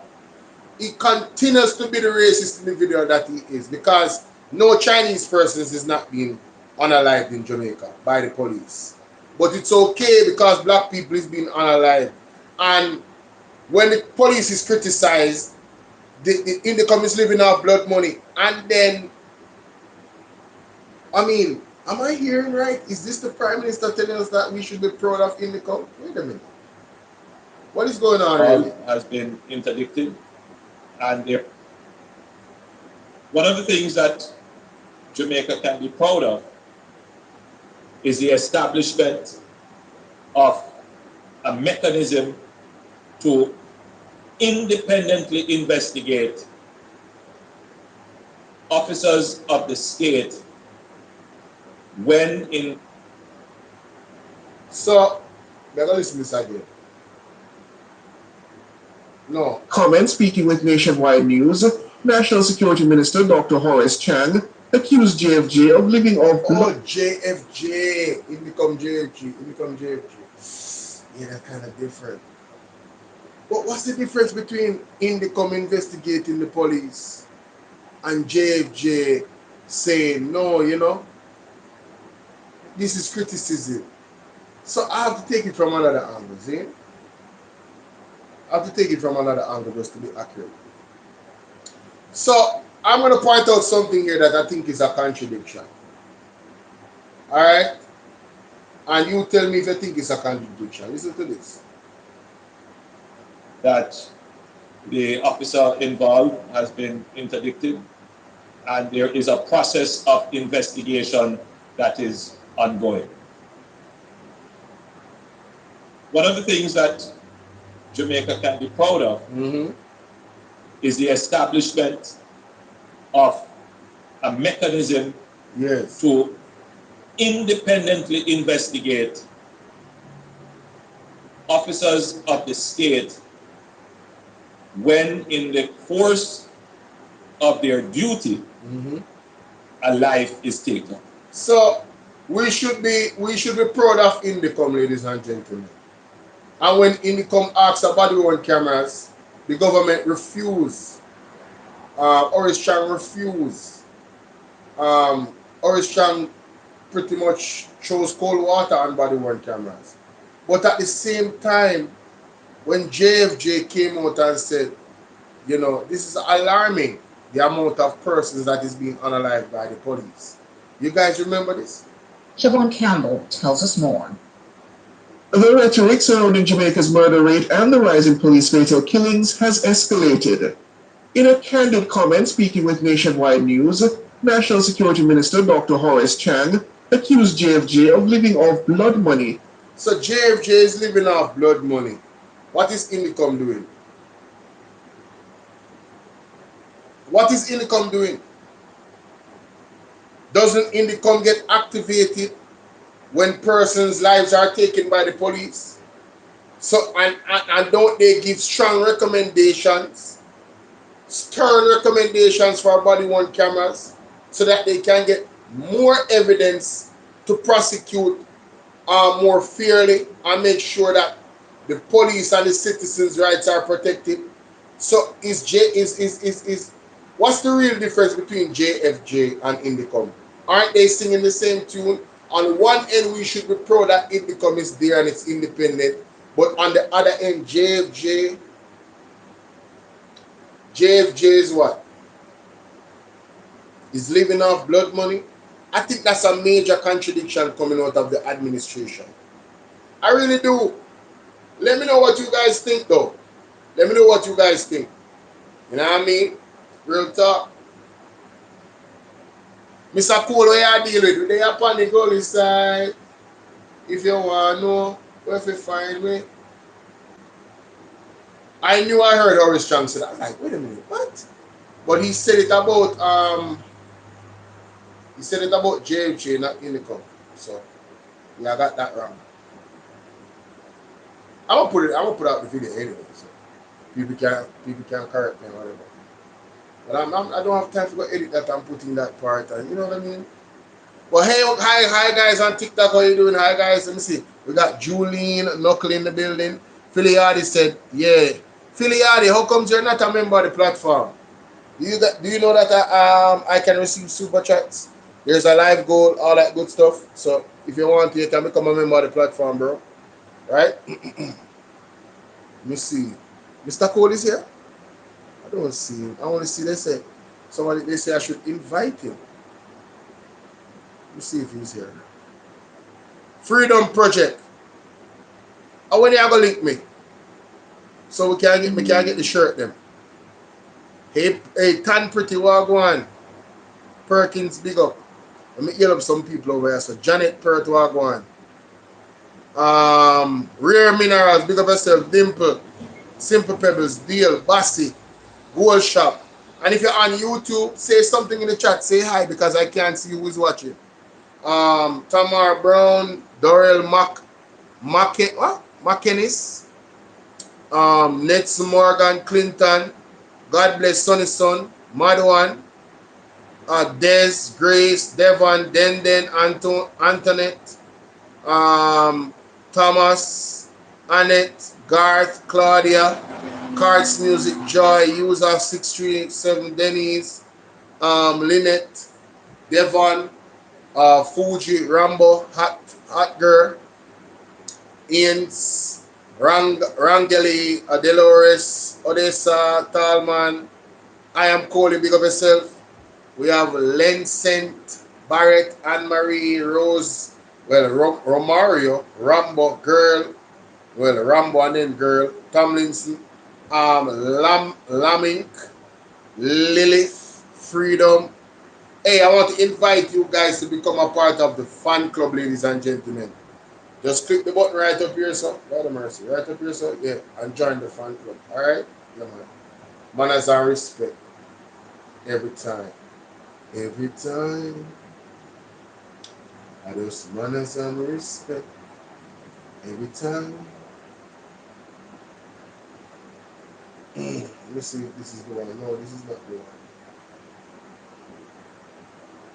This is another one, man. This is not the one. Big up yourself, Philly Hardy vibes. What you mean? Big up yourself for the super chat, bro. And I tell you, so we check out the membership things too. Andrea says, if JFJ was doing their job, Chang wouldn't have to pass in place with them. No man, JFJ cannot muzzle Chang. JFJ cannot muzzle Chang. is the wider community. Nobody cannot muzzle Chang, right? He can say anything he wants to say. You know who can muzzle Chang? The voters then. I want to vote for him and put him in the St. James. If you never vote in him, couldn't be in a government. And Andrew Honest too. Andrew Honest in position more deputy prime minister. Yes, so, you know, at the end of the day, the people are the ones that are responsible for that situation, yeah? All right? I'm just saying. I'm just saying. See again, so another BOLO V&R. He's out.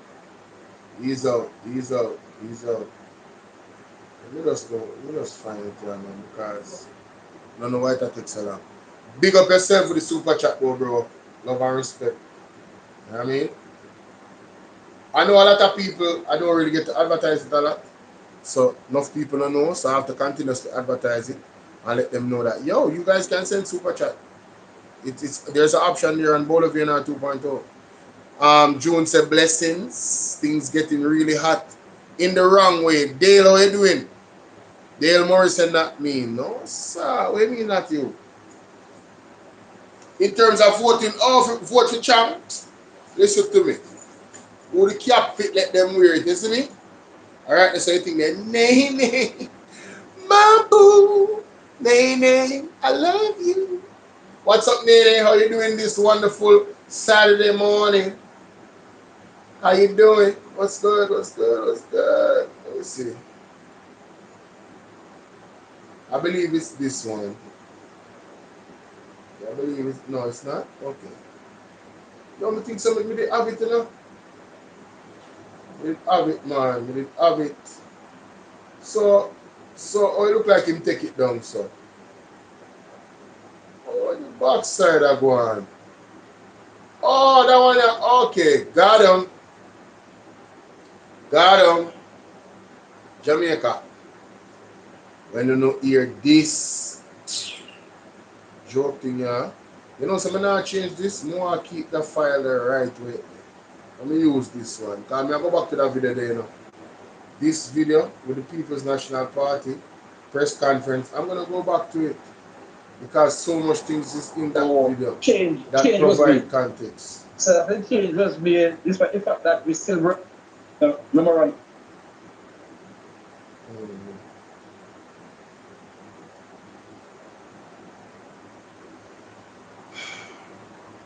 Ladies and gentlemen, it's imperative that I highlight this particular interview with Colin Bell and the mayor of Westmoreland. Specifically an area where was pretty much right in the eye of the storm. And as the mayor of Kingston, yeah, I know about the petition with Andre. I have signed it and I have shared it as well. Yeah, man, I signed it already, man. So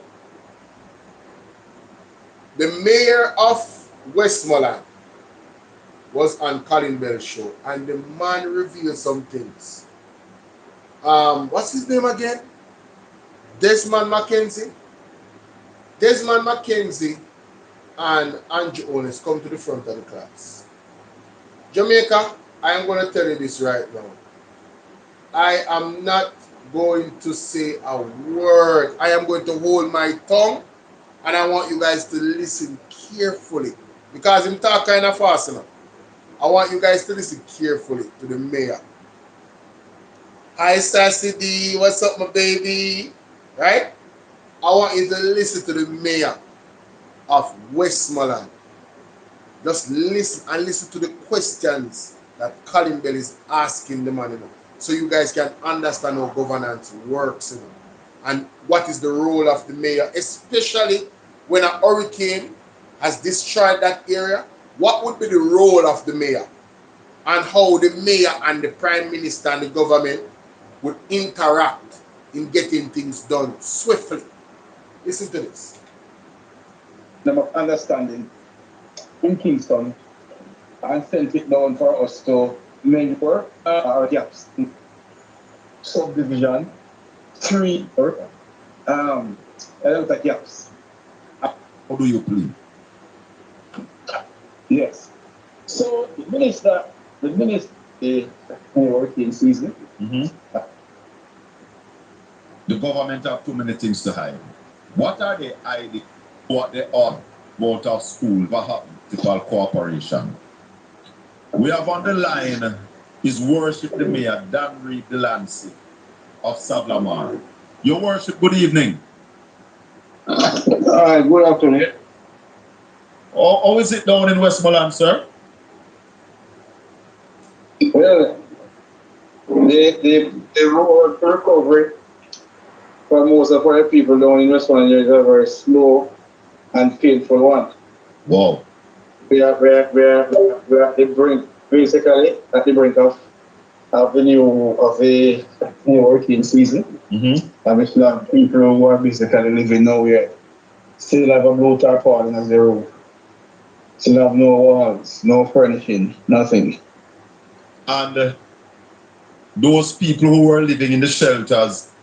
So Jamaica, you heard what he said about no roofs, having tarpaulin and all of that. I want to put it in the context that this interview was done, I think, May 21st or May 20th, which was 2-3 days ago.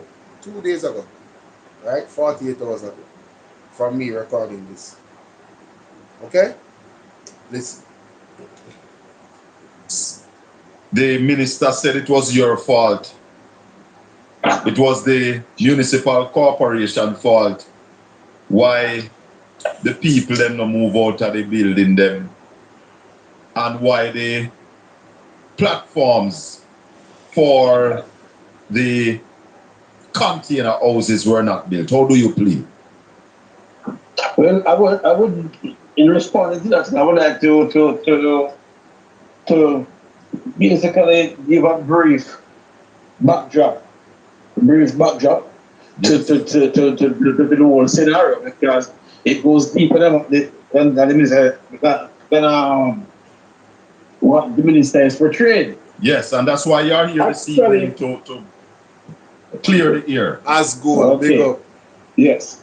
So the minister and the ministry from late January, sometime in January, formulated a memorandum of understanding in Kingston and sent it down for us to just sign and go through with it. It's supposed to have been a memorandum of understanding signed by the ministry, the Food for the Poor, and the Westmoreland Municipal Corporation. We, after looking at the MOU, decided that I saw where it was a lot of gaps and could have left us in a very bad position. One, in terms of funding, and 2, in terms of land tenure, 3, in terms of approvals, in terms of subdivision, 3, health concerns, 4, infrastructural concerns. Whoa, that's a lot. So yes, man. So we wrote to the ministry expressing our concerns and asked that the MOU be amended. After a lot of back and forth, some amendments were done, especially to clause number 9, which said that we were basically responsible for financing the project. That's the municipal corporation was responsible for financing the project. That's what was saying. That's what was saying on paper. But when we spoke to the minister, he was saying that no, they have a cabinet agreement and Ministry of Finance will be provided in the morning. So we said no, this is on paper. We wanted to change to reflect that. Yes. So change was made. So the change was made, despite the fact that we still weren't completely satisfied with everything in the MOU. But bearing in mind the plight of the people in these shelters, we went along and we signed. Yes. After we signed, we were then told that the Food for the Poor had pulled out of the MOU. Oh? And I've been made to understand that some of the same, the reason for pulling out surrounds of the same concerns that we have. Bear in mind, one, that Food for the Poor is an international organization, and they do not do any form of construction on lands for any beneficiary unless such beneficiary has proof of ownership, can display proof of ownership or written proof of permission to utilize the land. And so, Food for the Poor is responsible, ladies and gentlemen. And there was some issues, right? Which the man is explaining why the original plan to get some homes constructed did not go through with Food for the Poor. This is in Westmoreland. Let's continue. And of course, Desmond McKenzie is at the center of all of this. He's the local government. He's the local government minister, right? Minister of local government. I've been made to understand that that was not the sticking point. That's the understanding that's come to me. I have no proof to say yes, this so, but I've received information. That's your that information. That is one of the main reasons why they pulled out of the MOU, right? There were also health concerns because where the site is located is very close to Roan River, and Roan River has a history of typhoid outbreak. Jamaica, look up typhoid. So there was a health issue. It was near Roan River, and typhoid, ladies and gentlemen, outbreak regularly happens there. Okay, let's continue. So we wanted good and proper sewage treatment and disposal facilities to be included in the plan as well. So eventually we heard that all of it would have been contained there. So one of the first info that we got said 75 lots. Yes. The 75 was to be built. Then it came down to 50. And now we're at 20. What? And we're told that the estimate is 82 million. But our technical department, it was estimated the whole thing at approximately 160 million. We also expressed concerns over that. Anyway, eventually the minister got angry. He had said down 40 million for works to commence. For work to be paid. Works to be paid for. Yes. Bear in mind that works, the ministry or the minister engage a contractor to start work on the site before bringing us into the picture. Oh? We weren't responsible for engaging any contractor. So you were just a conduit? Well, and a very leaky one at that. The way how they were doing it. So, ladies and gentlemen, there were gaps in terms of procedure in regards to starting the project, is what the mayor is explaining. Let's continue. You first have to crawl before you can walk and before you can run. So there's a process. So basically, Desmond McKenzie and the Jamaica Labour Party were trying to run in terms of moving forward with the project before they started to actually crawl. You have to crawl first. Then you walk, and then you run. But he was running. Just for simple terms. Let's continue.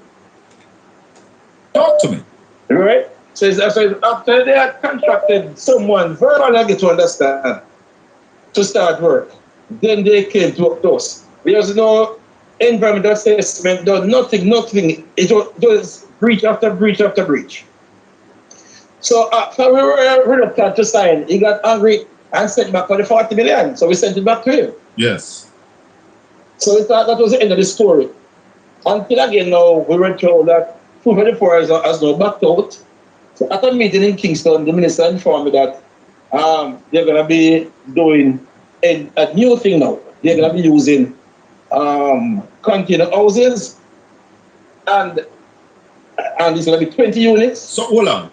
It wasn't container. Hold on, your worship. It wasn't container houses at the start.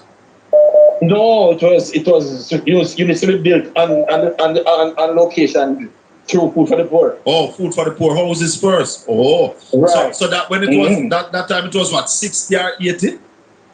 It was 71st, then 50. Oh. So after Food for the Poor exited, it came out to 20. Hey. Right? 20 container houses. So I said to the minister in Kingston, it would be a better idea to give these 20 houses to the beneficiaries to prepare the pad, the location for them individually. And give them, because everybody was living somewhere before. Yes. Right? And I'm saying that I told them that by doing this, the ministry will save money because they will have to put it in the sewage system. Yes. They would have to put it in the road, they put it in the water, they put it in the electricity. The minister said, no. He's putting the containers over there. I tried again to point out to him the advantage of giving the people the containers at their place. I said, if a man currently doesn't have any land for himself, it would be better for us to at least help him lease a piece of land and put it. Yeah. But the government decided that they wanted to create this container park. Container park or something along that line. Who owns this piece of land? Who owns this piece of land that they want to put the containers on? SCJ. Oh, sugar people them. Sugar, right. So it's government lands. So they went, administrative now, and drafted a contract to be signed between us and a contractor. We looked at the contract and again we had concerns. We wrote to the ministry. There's a lot of concerns surrounding the way how the government is doing their business of government or governance. Alright? Andrea says, Bolo, do you know that the container houses that care for the hurricane victims are donations? I'm waiting to hear from the government how many billions they spent for those containers.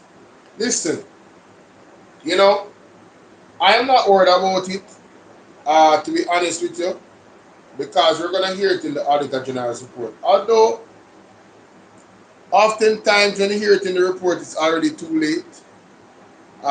So, the changes that Jamaica needs for accountability really has to come with a government that wants to be held accountable so they can implement the systems in place for accountability. As it stands right now, there's not enough accountability where this goes. There's too many loopholes, there's too many gaps. But let's continue. And outline the concerns. We had telephone conversations with technocrats in the ministry, and they said they understand our concerns and all that. Yes. And what the person with the most concerns happened to be the persons in our technical department. Yes. Our engineers. Yes. Right? And apart from land ownership, which was just the sticking point, there are other technical aspects about the whole thing that what was backing us. So eventually, after letters and verbal conversations over the telephone and all that, and meeting, we decided to sign in good faith, in the best interest of the shelterees. Yes. Because we don't want to stand in the way of people getting over the head. Yes. Bearing in mind that the next hurricane season is bearing down upon us. Days away. Yeah. So we did that. Yeah. And then immediately after that, the contractor sent in a bill. So just on the 21st of April, the contractor sent a bill. On the 22nd of April. What, one day after? Are you exaggerating, your worship? Sorry? Are you exaggerating 1 day after you sign the contract? No. You get a bill? I'm not exaggerating. Right. And then our technical department was said, Jamaica, I want you to let that sink in. 1 day after they signed the contract. Listen to that again. Mighty God. What, one day after? Are you exaggerating, your worship? So just the 21st of April, the country sent a bill on the 22nd of April. What, one day after? Are you exaggerating, your worship? Sorry? Are you exaggerating one day after you sign the contract? No. You get a bill? About exaggerating. Right. And then our technical department was said they cannot sign off on this because one, technically so much work has been done in one day. So this cannot set up to audit scrutiny. And two, we have to. So the process was being rushed, ladies and gentlemen. And the technocrats and the legal team was saying, no, this cannot stand up to audit scrutiny. So they, proper procedure, which the Jamaica Labour Party seems to have a serious problem with. Yes. Let's continue. So we have to go there and check the work to ensure that it has been satisfactorily done. Hold on, your worship. This contractor, yes. If you're just joining us, listeners and viewers, we're talking with His Worship the Mayor Delancey of Sablamar, chairman of the Westmoreland Municipal Corporation. And just for context, I want to remind you that Westmoreland was one of the hardest hit parish in Hurricane Melissa. Continue, your worship. Right, so we have to prudently go through these projects. And then the technical department would have needed time now to go and check the work to ensure that the work has been satisfactorily done before signing off on these works. And to make a payment. And then to make a payment. And once the technical department does not sign off on the work, no payment can be made. And under the Local Governance Act, no one cannot force the technical department, not even the minister himself. The mayor, the CEO, the minister, no one cannot force the technical department to sign off on works until they are satisfied about the work. So that is where we are at the sticking point.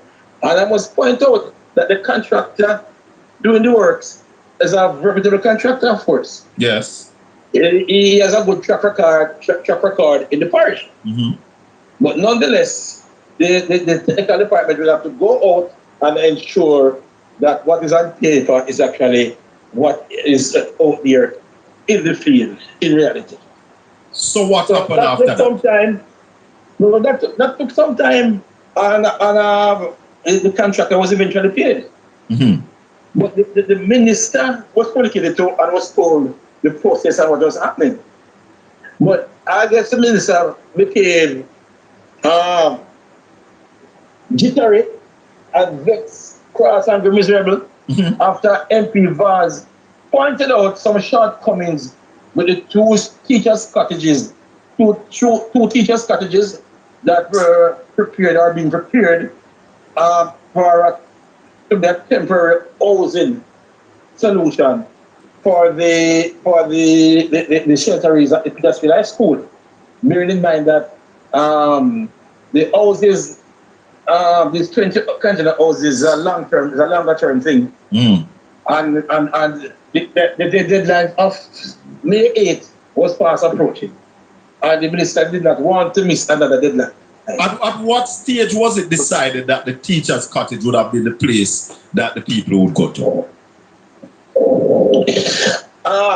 First, I point out that the Westmoreland Municipal Corporation was none whatsoever involved in the refurbishing of the teacher's cottages. Neither the principal cottage or the teacher's cottage. We were not involved in refurbishing works there. Were you aware of who the contractor is? Were you aware that that was the place that they were going?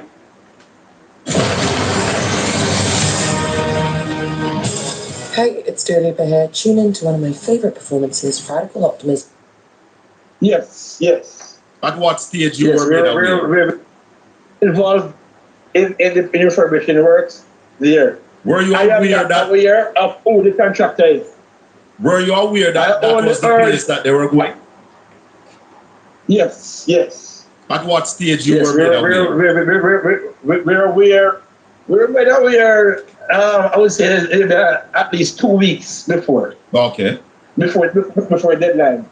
But we were not asked to be a part of that process. The ministry took that on and their contractor, our contractors.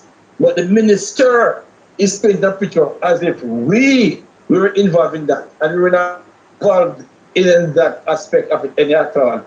The only country.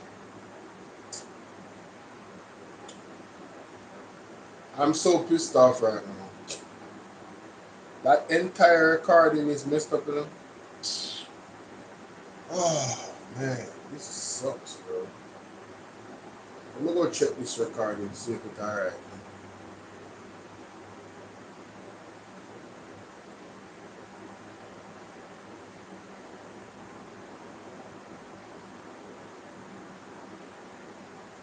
We can't open. It's unsupported. Encode when you encode. Huh? What kind of nonsense is that? Wait, what? You gotta be kidding me, right? You're joking, right? Alright, so let me play it from here.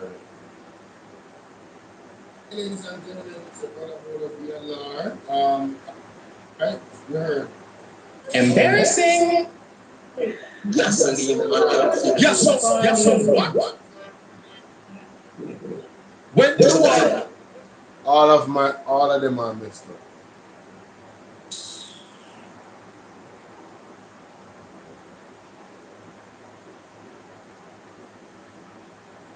Oh my days, oh my days, oh my days. You know why all of them are messed up?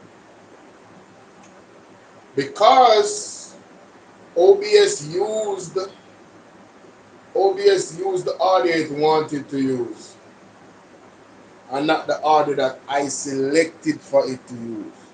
It used the default audio. So every time the speaker was playing, so all that work I did is messed up. Oh my God. There's an echo. It's going to be terrible. I cannot post it. I cannot post that. There's no way.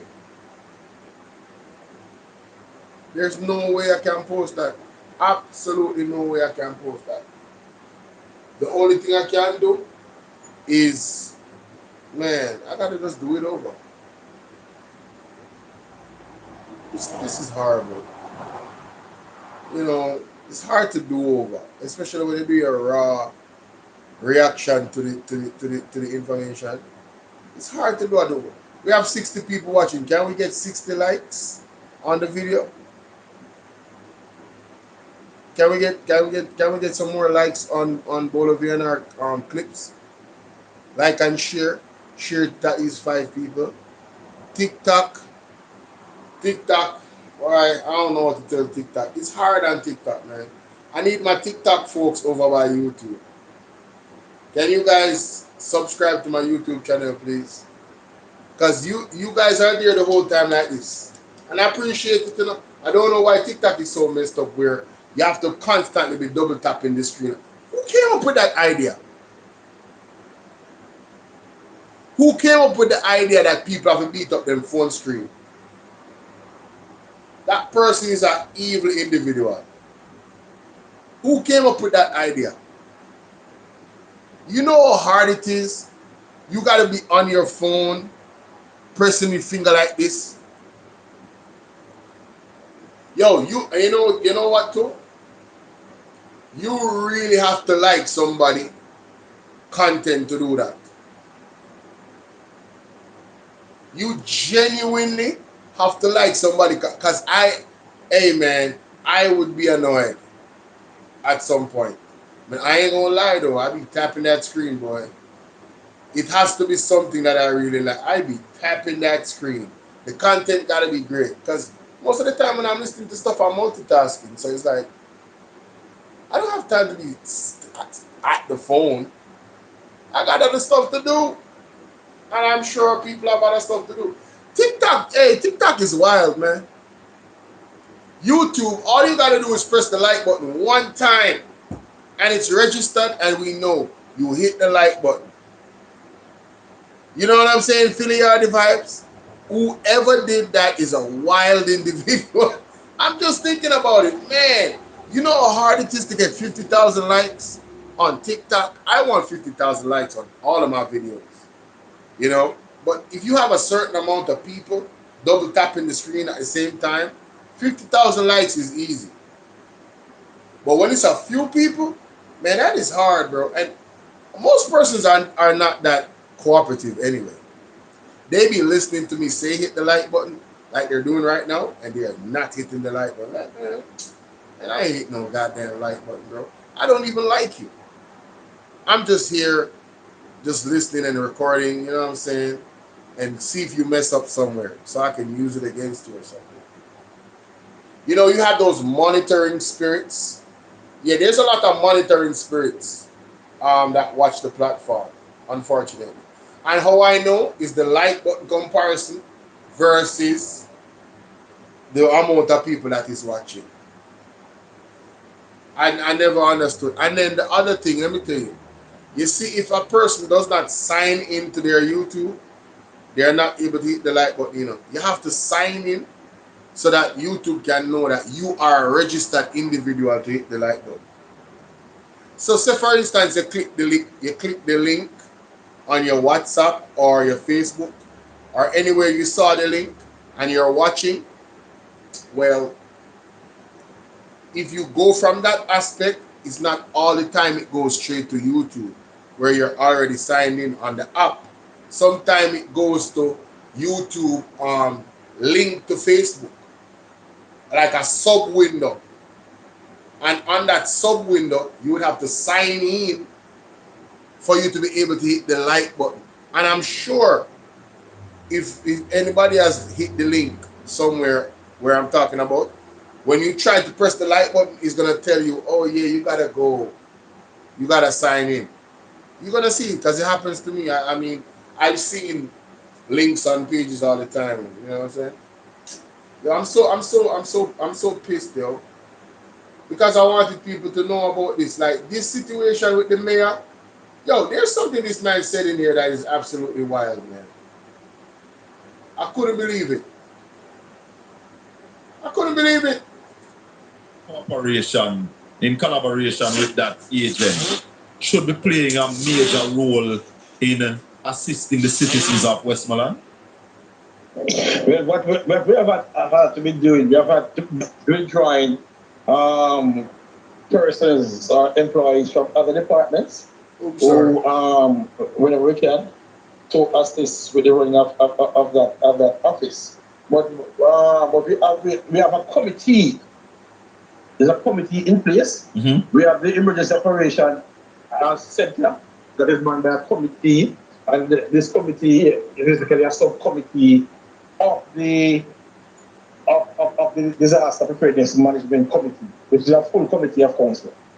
And it comprises other stakeholders such as the JDF, the JCF, the Fire Brigade, SDC, etc. So, what kind of assistance you've been getting from central government? Is central government working through the parish council to deal with the disaster relief of the people in your parish?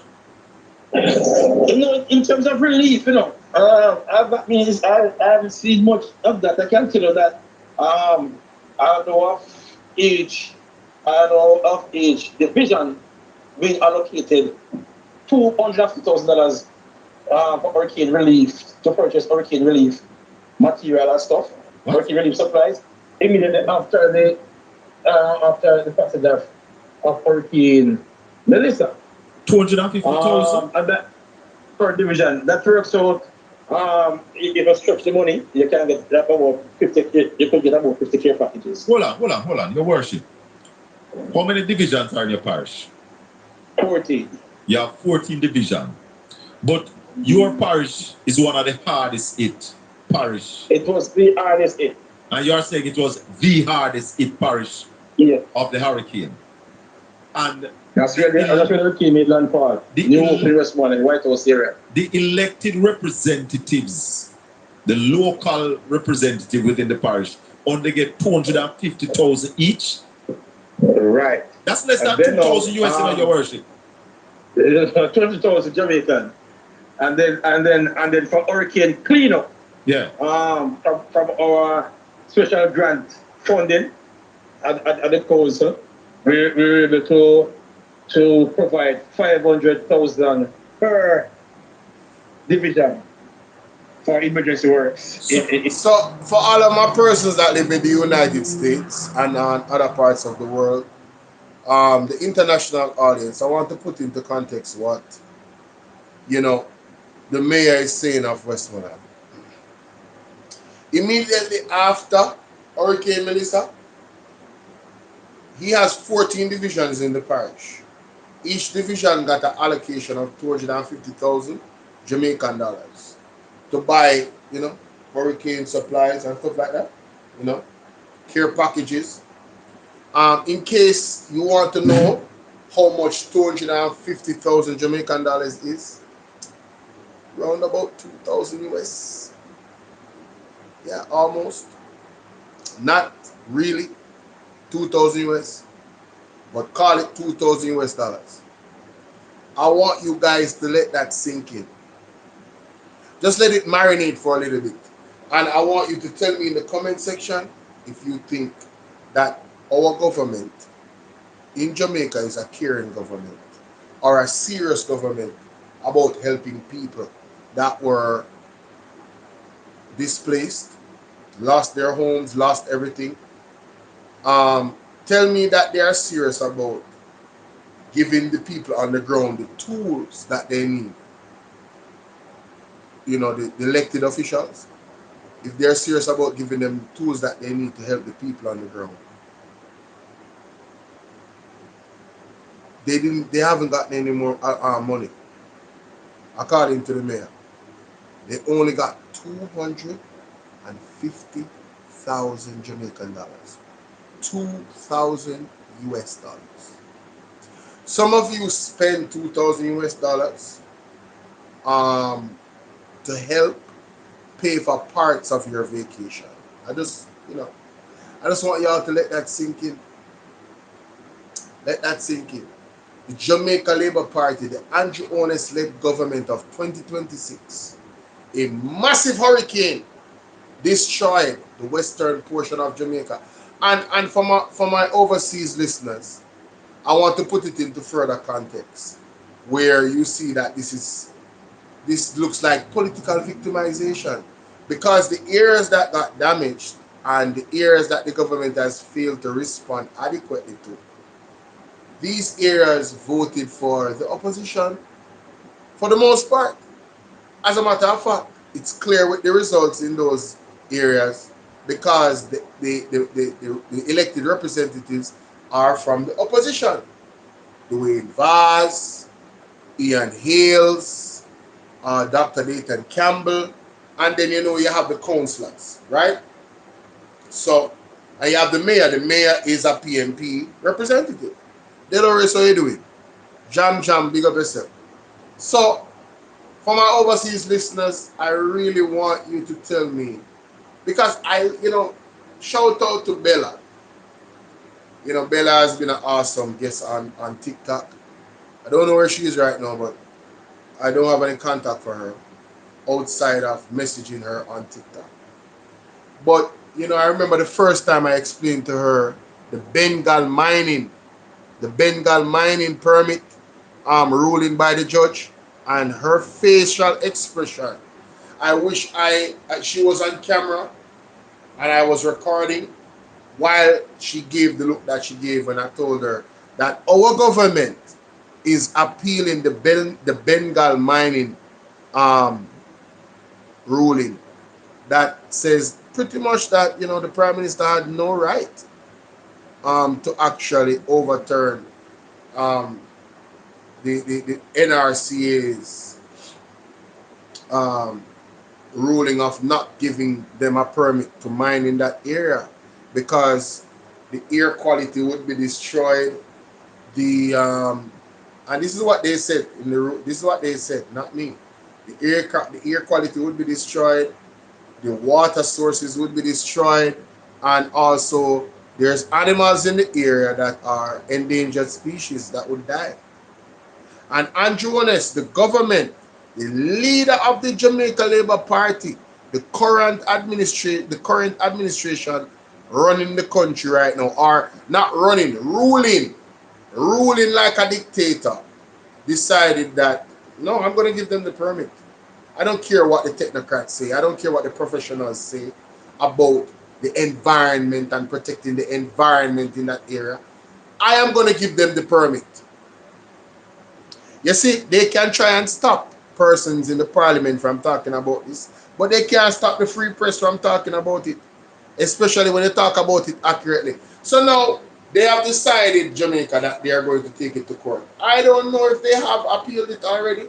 I don't know how long the process takes. But when I told Bella about that, she was so shocked.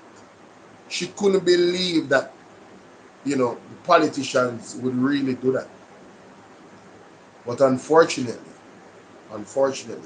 this politician did that. Yeah, sure did. They said they, and it came out of the mouth of, what's her name? Dora the Explorer? Dana Mars Dixon? Yeah. She said, yes, there's intention to appeal it. I said, wow. They have all intentions to appeal it. I said, wow. You guys don't know when to quit, do you? And the Jamaican people don't know when to stand up, do they? Damn shame, bro. It needs to be done. So both for clean up and relieve, a councillor not get $1 million yet? No. What you not talk? Yeah, and man. that, Come on. and Worship. Your worship. Come on, man. That cannot be so. So from the hurricane hit, none of the members, none of the councillors has got $1 million to help. Not even $1 million from the government. Can you imagine? And you see, let me tell you, this would be okay if the government was taking care of the situation. You know? If the government was helping the people, getting them from honor to appalling, and everything was running the way it's supposed to go, persons were, you know, that are more vulnerable was getting help from the government and all of that good stuff. Them not give, excuse me, sorry, if them not giving the councillors any money, it wouldn't be bad enough. We wouldn't have a problem because they're using the money in such a way so that the people get timely help. But the opposite has occurred, ladies and gentlemen. And the people are still suffering right now. A lot of people are still suffering right now. The people that are suffering far outweigh the people that have gotten help. I can tell you. And that's not an exaggeration. The people that are still suffering after Hurricane Melissa, a lot of them are suffering in silence. Some of them are ashamed. They don't want to come out and put their face on camera and say, you know, this is the reality and this is what is happening. Some of them haven't gotten angry enough to put themselves through that level of what they would call disgrace for coming out and saying, listen, I mean, we've been asking for help. At this point, to me, the government has no intention of helping the people, really, in any substantive way. They have made that very, very clear. What the people of Jamaica needs to do is to send the government a very strong message. I mean, September 3rd was a perfect opportunity, but no, you know, guess you'll have to wait. I guess you'll have to wait. I don't know. Hey, you guys need to figure it out.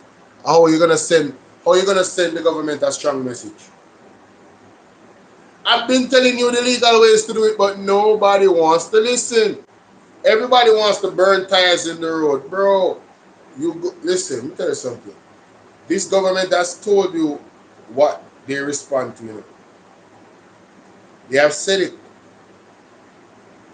The only thing they really have a problem with is international attention.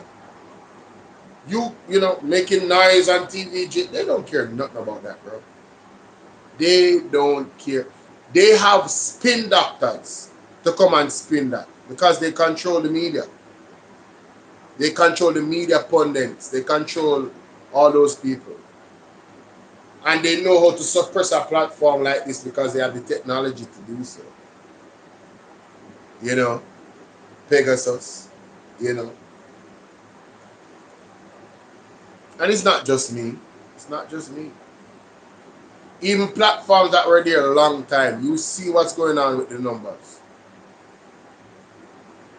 You see what, and then you have inflated numbers for their media pundits. It's bare AI and bots in the comment section, not real people that they, if I give them my phone number, if I give them the phone number, they can call.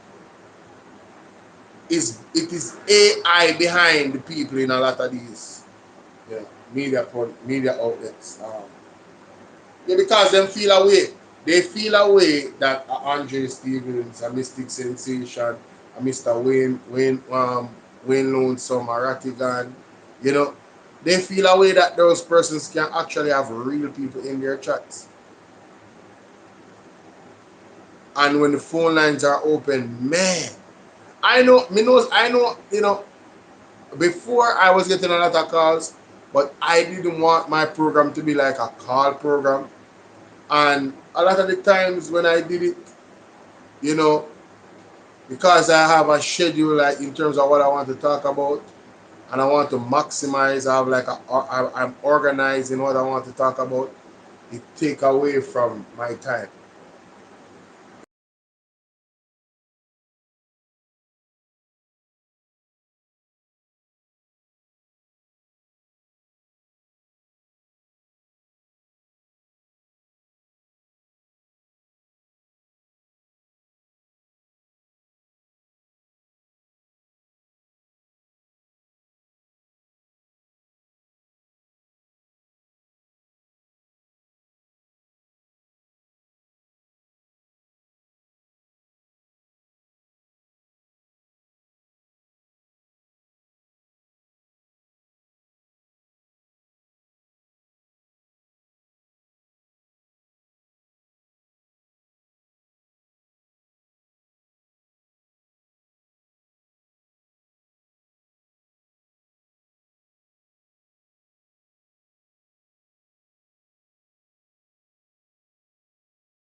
Can you guys hear me? They kicked off 20 plus people off my live a while ago.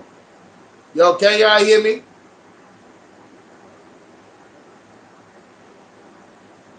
Mic check, 1 2 1 2. You guys hearing me? If you can't hear me, put a 1 in the chat.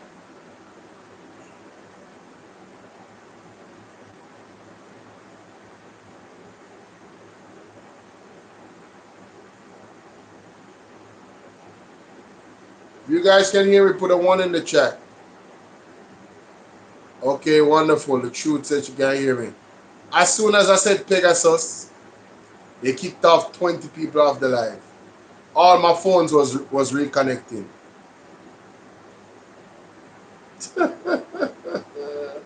Feeling your vibes. Thank you for responding. As soon I told you there were some monitoring spirits over here. You know? As soon as I said Pegasus,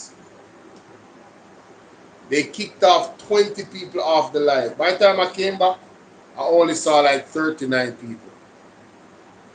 When there were, 39 people when there was like 60 something. Can you imagine? I had to connect my my data to my phone. It appears as if they hit my my box, my internet box. Lord of mercy. And then we then encourage the councillors, because before the hurricane was threatened, until after, we encourage the councillors to use money from their Perk Revenue Fund allocation. Yeah. for preparation work and also for cleanup in aftermath as well again. So the cleanup after was an ongoing process. Have you met with the Prime Minister since the hurricane, Your Worship? No. What? The Prime Minister came, when the Prime Minister came to through, I went to every other parish, basically that was affected, you know. Except Westmoreland at the time, and I saw in the media when he said, when people were expressing outrage at him not coming to Westmoreland, I saw in the media when he said that there was nowhere to land. So hold on, Your Worship. You are the Prime Minister's representative in the parish. Based on protocol, the mayor represents the Prime Minister. The custos represents the Governor General. And you are saying a Category 5 hurricane hit Westmoreland and you have not met with the Prime Minister yet? No. So you guys hear for yourself.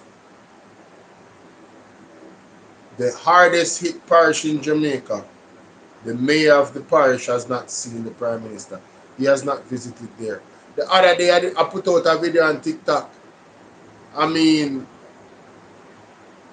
you know, Queen of the South, Nikisha Burchell said that Andrew Holness, after several invites, has still not come and seen what the people of South St. James is going through. Let that sink in. The Prime Minister that, you know, they come out and they say these buzzwords, we are a caring government. But the Prime Minister has not done a tour. Not in a helicopter, but on the ground to see what's going on with people. To have a sense of what they're going through and what they would love, you know, to happen. To make things better. South St. James, one of the hardest hit parishes as well. Andrew Holness has not done a tour in South St. James. And you know, there's persons that will make excuses for him on social media, and that's why I block them when they come on my TikTok, because they come on my TikTok more. The lab rat them dip on TikTok hard. That's why I'm not too like TikTok. That's why I'm even come over here. But you have some comrades over here as well. Big up the comrade them. You guys make it worthwhile coming over here, you know. And for the persons that are neutral, I want to just sensible.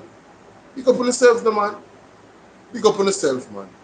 Neutral and sensible, big up on yourself.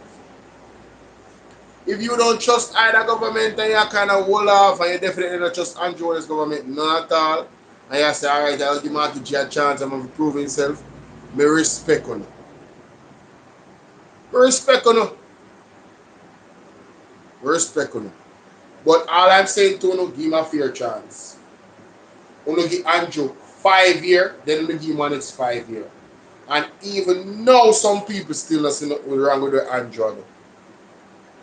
And the man them a juke out the people them eye figuratively and literally. The way of them governing things, and you know the money is not being properly accounted for. We don't know, you know, where the money is going really. We just don't know. There's not proper accounting for the money. Trillions of dollars is unaccounted for. And that's a fact. No, not at all. Are you the person leading the recovery in the parish? From the Minister of Corporation standpoint. Because the Minister of Corporation is a legal entity. That's why I'm asking you if you are the person leading the recovery. Right. Are you, sir? Are you leading the recovery in the parish? Yes. As the chairman of the Minister of Corporation. Have you been given the necessary? Have you been given the necessary resources to do your work? Definitely not. Definitely not.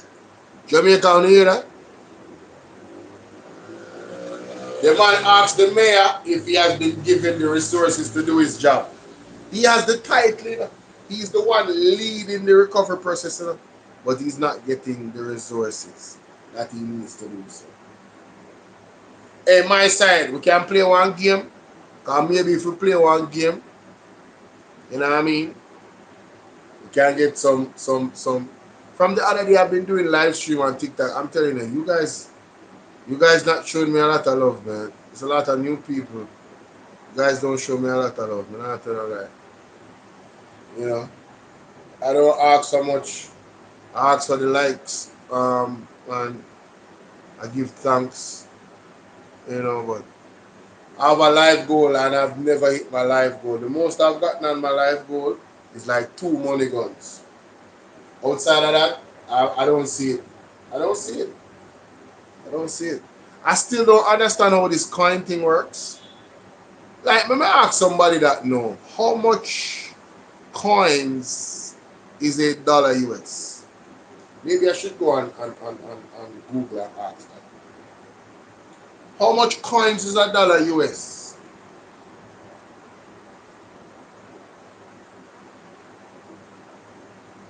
That's what I really want to know. How much coins is $1 US? Like TikTok coins? How much coins is $1 US?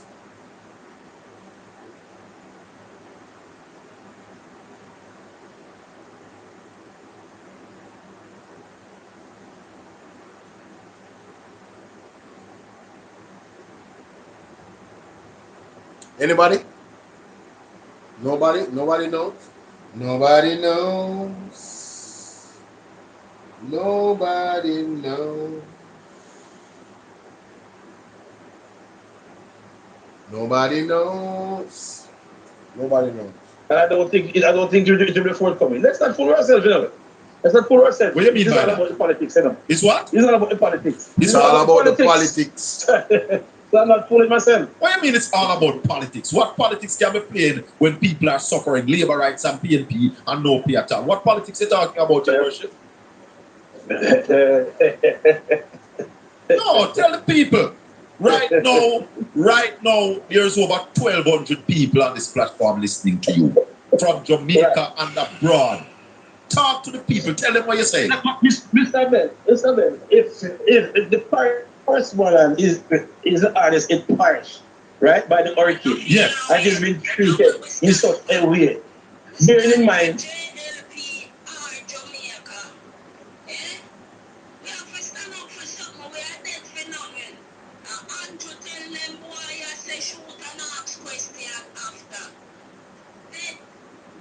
Yo, the JLP people them come right out. Me love it. Yo, big up the JLP people them where come out. Me love it. Me play this. I last thing this me play and got my bed. Because at least me not got my bed still, because I have some work to do. But you know what I mean. And then I probably have to go do a re-record. I have to re-record. Is that public? Is that publicity P I just saw a while ago? Is that publicity P? Or publicly P? I just saw a while ago.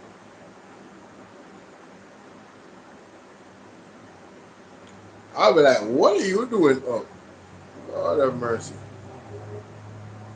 I'm not sure. Seriously, I assume so. But me love how the labor right them come out strong, brother, against Andrew. Listen to this.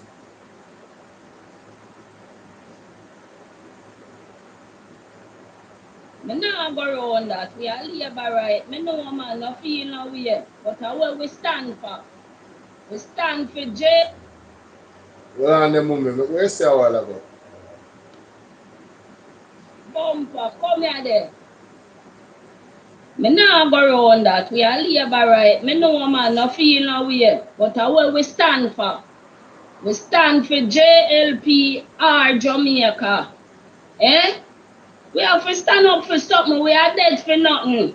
Andrew tell them boy I say shoot and ask question after. Dead man can't answer question. You dig? And it fuck up for see how them man go around and take out people life. Them not carry nobody. Them a go on like say them people here where them are unalive. Now have nobody for ball for them. Them not have no family member. It fuck up. Wanted man now dead. None. Just look and see where I go on. Who no think I breed up the crime them down there? Every robbery we go on down there, who I do it? And them I take gun off of people and save them for put on another man and them. You dig? Them a breed up crime, man. Them boy, and I text it from people picnic. You dig?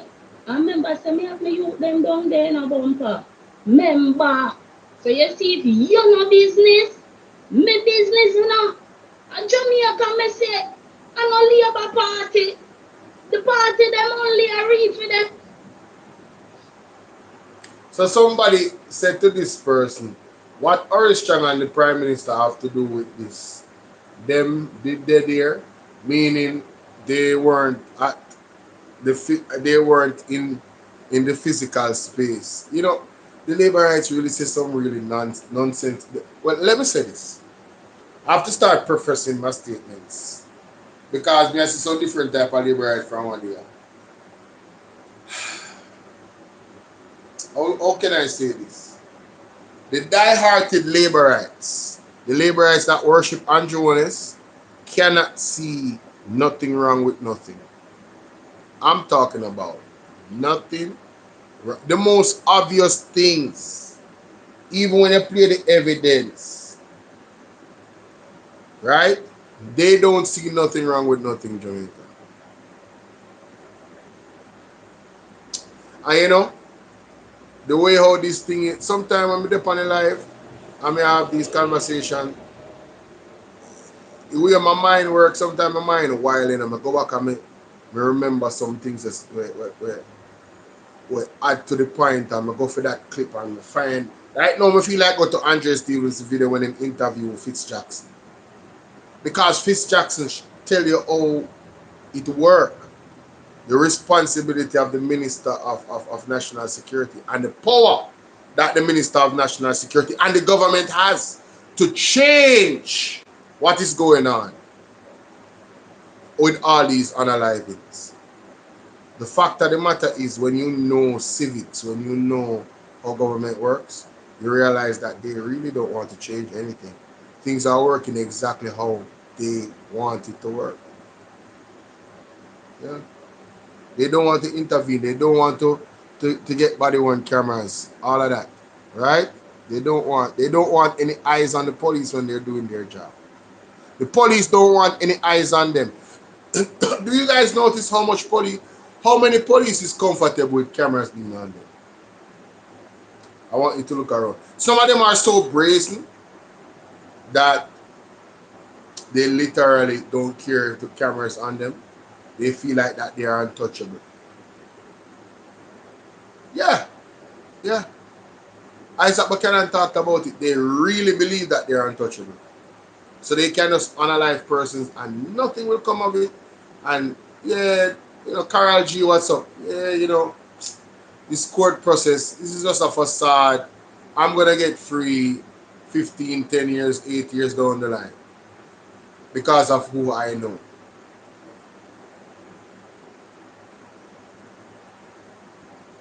That's the attitude they have. That is the attitude they have. But like I said, y'all, I just felt like, you know, I really didn't do right by you guys today, although I was busy. I didn't do any live yesterday. Yes, I did a live in the morning. How is that live going, by the way? I did a members only live in the morning. I was pretty tired though. I didn't check on that, you know. It was members only, and then I switched from members only about 2 hours after the live, and I sent it out there and shared it out there. Let me see. Yeah, it didn't do very well. It hasn't done very well. I need more persons to become members of the platform, so I can if I get 100 persons on the platform to become a member of the platform, I can start the members only live streams. I can do members only content, but at the same time I'd have to limit that because, you know,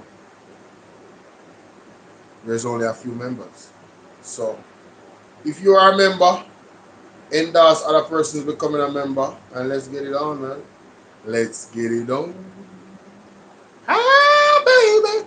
Let's listen. I have enough persons here for me to for me to, gain my own audience and grow a good audience. There's a good foundation here.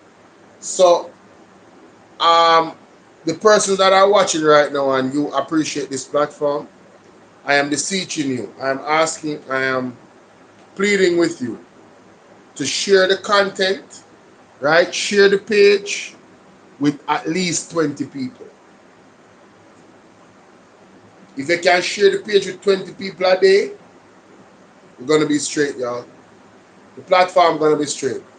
So you as an ambassador, I don't have a whip over your back. You would have to really appreciate this platform myself for you to say, yo, you know what? Every day I'm gonna share this with 20 new people on my platform, on my WhatsApp, on my Instagram, whatever. Because you can link your WhatsApp to your Instagram, so when you share the link, it goes to your story. And it goes to your Facebook story as well. So when you share the link on your WhatsApp status, if your WhatsApp status is linked to your other pages, it's gonna go to their stories. So you can directly, share it with people in your WhatsApp, and say, yeah man, check out Bolo, and if them like it, hey. So let's check out Bolo, and if they like it, hey, share it too. Alright? And I just wanna say thank you for those that are doing that already. And I wanna encourage more people to do it. So we can build the page. Don't be selfish. All of my ladies out there that love me and you guys watch me, don't be selfish. Don't be like, yo, I want to keep Bolo to myself. I just want to watch Bolo on the screen and don't have nobody else. And I just want to text Bolo in the chat and Bolo does show me love and don't show. Don't be selfish, ladies. Don't be selfish. Alright, this is the virtual space. There's a lot of love to give and to, on the virtual space. It's not real life. So don't be selfish. Alright? God bless you all. See you all later. Yeah. Appreciate y'all, man. Saturday. It's gonna be an interesting day. I'm sure of it. I'm sure of it. I have a lot of work to do. So I have to go. It's 3 o'clock. I have to go. I really have to go. But it's been fun though. It's been fun. I'm disappointed that the recordings that I did, they are gone to naught, and at some point I'll have to do them over back on my own time and post them. But hey, it is what it is. I have to get some rest though. I have to recuperate. My mind is... I'm stressed out. I'm stressed out, man. I'm stressed out for real. But it's all on me. It's all on me. But hey, shout out to Philly Yardy Vibes for the super chat, man. And shout out to all my moderators. Shout out to all my members. And shout out to all my fan club people. All 32 of y'all over there on TikTok. Salute to y'all. Alright man, see y'all later. I'm out. Peace.